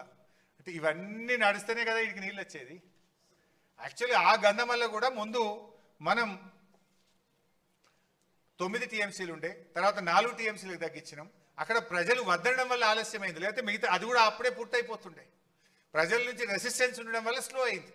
అంటే ఇలా కాళేశ్వరం మీద మొత్తం కూలిపోయింది అని రేవంత్ రెడ్డి చేసే ప్రచారం తానే చెప్పకనే చెప్పిండి ఏంటంటే కాళేశ్వరం ఇంటాక్ట్ ఉన్నది, కాళేశ్వరం పనిచేస్తుంది కనుకనే కాళేశ్వరం నుంచి హైదరాబాద్కి 30 టీఎంసీలు తెస్తా, మూసీలో నీళ్లు పోస్తా అంటుండు, గంధమల్లకు కూడా నీళ్లు తెస్తా అంటుండు. అంటే వాళ్ళే ఇలా కాంట్రడిక్టరీ ఉన్నటువంటి పరిస్థితి.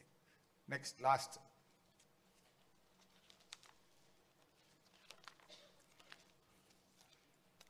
సో బేసికల్లీ ఇవాళ కాళేశ్వరం ప్రాజెక్టు విషయంలో ఉండిలే బిడ్డ, మొత్తంగా మీరు చూసినట్టయితే కాళేశ్వరం ప్రాజెక్ట్ అనేది అదొక ఇంజనీరింగ్ మార్వెల్ అని మనం చెప్పలేదు, సెంట్రల్ వాటర్ కమిషన్ ఇంజనీర్లు చెప్పినారు, సిడబ్ల్యూసి చైర్మన్ చెప్పినారు. ఇప్పటిదాకా కాంగ్రెస్ ప్రభుత్వం ఏంటంటే ఆనాడు బీఆర్ఎస్ పార్టీకి మంచి పేరు వస్తుంది, బీఆర్ఎస్ పార్టీ రాజకీయంగా లబ్ధి జరుగుతుందని బురద జల్లే ప్రయత్నం చేసిండ్రు. మరి అప్పుడు బురద జల్లేం కనుక ఇప్పుడు ఏదో ఒక విచారణ పేరు మీద విజిలెన్స్ అనో కమిషన్ అనో పెట్టి తాము చేసిన ఆరోపణలను నిజమని చెప్పించుకోవడానికి తాపత్రయపడుతుంది. రాజకీయంగా ఆలోచిస్తున్నారు తప్ప ప్రజల ప్రయోజనాల గురించి ఆలోచించడం లేదు. సో కాళేశ్వరం ఎందుకు రీఇంజనీరింగ్ జరిగిందో మీకు అర్థమైంది. అసలు బీఆర్ఎస్ ఎంత ప్రయత్నం చేసింది ప్రాణహితను కంటిన్యూ చేయడానికి చెప్పినాం. రీఇంజనీరింగ్ ఎందుకు జరిగిందో మీకు ఎక్స్ప్లెయిన్ చేసినాం. కాళేశ్వరం ఎంత ఇంటాక్ట్ ఉంది అంటే కేవలం ఇన్ని పియర్స్లో 85 మేడిగడ్డ దగ్గర, సుందిళ్లలో 74, అన్నారంలో 64, ఇన్ని పియర్స్లో 2 పియర్స్ కొంగినాయి తప్ప ఎవ్రీథింగ్ ఈజ్ ఇంటాక్ట్. సో ఇట్లా ఈ దుష్ప్రచారాన్ని మీరందరూ కూడా ప్రజలకు మనం వాస్తవాలు చెప్తూ ప్రభుత్వం మీద ఒత్తిడి తేవాల్సిన అవసరం ఉంది. ఇప్పుడు ఇలా లాస్ట్ ఇయర్ వర్షాలు బాగా పడ్డాయి కనుక ఇబ్బంది రాలే, మనం మిడ్ మానేర్ నుంచి ఆపరేట్ చేసినాం. అనుకోకుండా ఒక డ్రౌట్ ఇయర్ వస్తే ఇలా కాళేశ్వరం మీద ఏంటంటే హైదరాబాద్కు 30 టీఎంసీల మంచినీళ్ళు, ఎన్ రూట్ విలేజెస్కు 10 టీఎంసీలు మంచినీళ్లకు, 16 టీఎంసీలు ఇండస్ట్రీకి వాడతాం. రేపు ఎక్కడన్నా కరువు వస్తే హైదరాబాద్ మంచినీళ్ళకి ఇబ్బంది అవుతుంది. ఎన్ రూట్ విలేజెస్ మేడ్చల్, కరీంనగర్, సిద్దిపేట్, మెదక్, జనగాం ఈ జిల్లాలకు మంచినీళ్ళకి ఇబ్బంది వస్తుంది. అండ్ ఇండస్ట్రీస్కి ఇస్తున్నటువంటి 16 టీఎంసీలతో కూడా ఇలా కోకోకోలా కంపెనీ వచ్చింది అక్కడ పెద్దది ములుగు ప్రాంతంలో. అట్లా వాటన్నిటికీ అనేక ఇండస్ట్రీస్ కూడా నీళ్ళు ఇస్తున్నాం. రేపు దానికి కూడా ఇబ్బంది వస్తుంది. అంతా ప్రభుత్వం బేషిజాలకు పోకుండా వెంటనే దాన్ని రిస్టోర్ చేసినట్టయితే రేపు ప్రతికూల పరిస్థితుల్లో కూడా ఈ రాష్ట్రానికి కల్పతరు కాళేశ్వరం ప్రాజెక్టు. సో అలాంటి ప్రాజెక్టు మీద ఇంకా చిల్లర రాజకీయాలు మాని, చిల్లర ప్రచారాలు మాని, బేషిజాలకు పోకుండా ఇలా ప్రాజెక్టును రూపకల్పన చేయాల్సిన అవసరం ఉంది. సరే, అల్టిమేట్గా మనం ప్రజా ఉద్యమాలు చేద్దాం, ఒత్తిడి పెంచుదాం. ఎందుకంటే ఇలా మనం చెప్పిందల్లా కూడా కాంగ్రెస్ దుష్ప్రచారాలను పటాపంచలు చేయడం తప్ప ఇంకోటి లేదు. ఇవాళ కమిషన్ ముందుకు పోవడానికి ఏదో భయపడుతున్నా. ఎవరు భయపడుతున్నారని చెప్పి నీకు రేవంత్ రెడ్డికి? తప్పకుండా కాళేశ్వరం కమిషన్ ముందు మేము వెళ్తాం, మీరు చేసిన దుష్ప్రచారాలన్నీ కూడా పటాపంచలు చేస్తాం. దానికి ఎవరు భయపడేది లేదు. ప్రాణత్యాగానికే సిద్ధపడ్డ నాయకులు ఇలాంటి మీరు చేసే చిల్లర తాటాకు చప్పులకు భయపడే నాయకత్వం బీఆర్ఎస్ నాయకత్వం. డెఫినెట్గా మీరు చెప్పిన అబద్ధాలు, గోబల్స్ అన్నింటినీ కూడా పటాపంచలు చేసి నిజాలన్నీ కాళేశ్వరం ముందు చెప్తామని చెప్పి కూడా మేము ఈ సందర్భంగా తెలియజేస్తూ, ఇంకేమైనా క్వశ్చన్స్ ఉంటే, ఏమైనా డౌట్స్ ఉంటే మీరు అడగండి. క్లుప్తంగా నేను I will try to conclude. Anybody?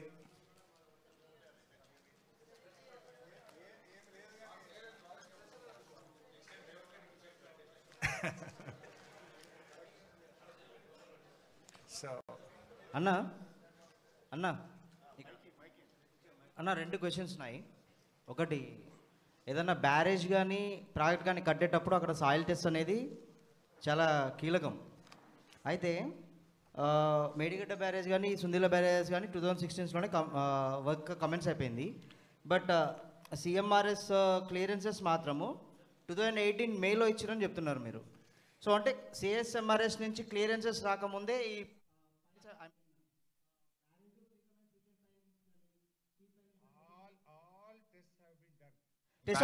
చెప్తాయి బ్యారేజీకి కావలసినటువంటి అన్ని రకాల పరీక్షలు చేశాం. నంబర్ 1, మన రాష్ట్ర డిజైన్స్ విభాగమే కాకుండా IIT Hyderabad, IIT Chennai, NIT Warangal వీళ్ళందరి సలహాలు, ఆయా డిపార్ట్మెంట్ల ప్రొఫెసర్ల యొక్క సలహాలు సూచనలు తీసుకొని అన్ని టెస్టులు చేసిన తర్వాతనే ప్రాజెక్ట్ ఎగ్జిక్యూషన్ జరిగింది.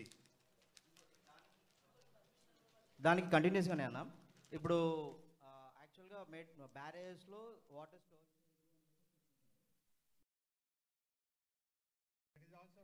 అన్న నేను చెప్తాను. నేను ఒకటి నాకు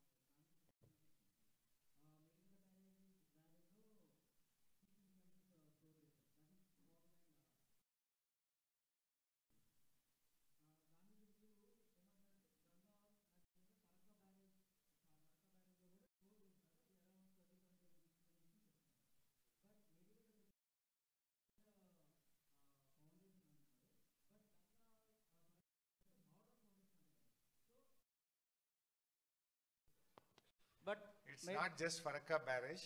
There are many barrages on sand. దేశంలో అనేక బ్యారేజీలు కట్టారు, అవన్నీ కూడా ఇంటాక్ట్ ఉన్నాయి. ఇది కేవలం కొద్దిమంది మా విమర్శకులు చేసేటువంటి ప్రచారమే తప్ప ఇక్కడికి అటువంటిది ఇంకోటి ఏం లేదు. అండ్ ఇంకోటి, this was not decided by you or me. ఎవరు ఇచ్చారు అది? వ్యాప్కోస్. వ్యాప్కోస్ ఎవరు? It's a central government organisation, part of CWC. అక్కడ బ్యారేజ్ కట్టొచ్చు అని బ్యారేజ్ డిజైన్ను, బ్యారేజ్ను రూపకల్పన చేసింది, బ్యారేజ్ నిర్మించడానికి స్థలాన్ని ఫైనల్ చేసిందే సెంట్రల్ వాటర్ కమిషన్ యొక్క సబ్సిడరీ సంస్థ వ్యాప్కోస్. Neither it is decided by you or me or the state government. It is decided by CWC, WAPCOS and central government.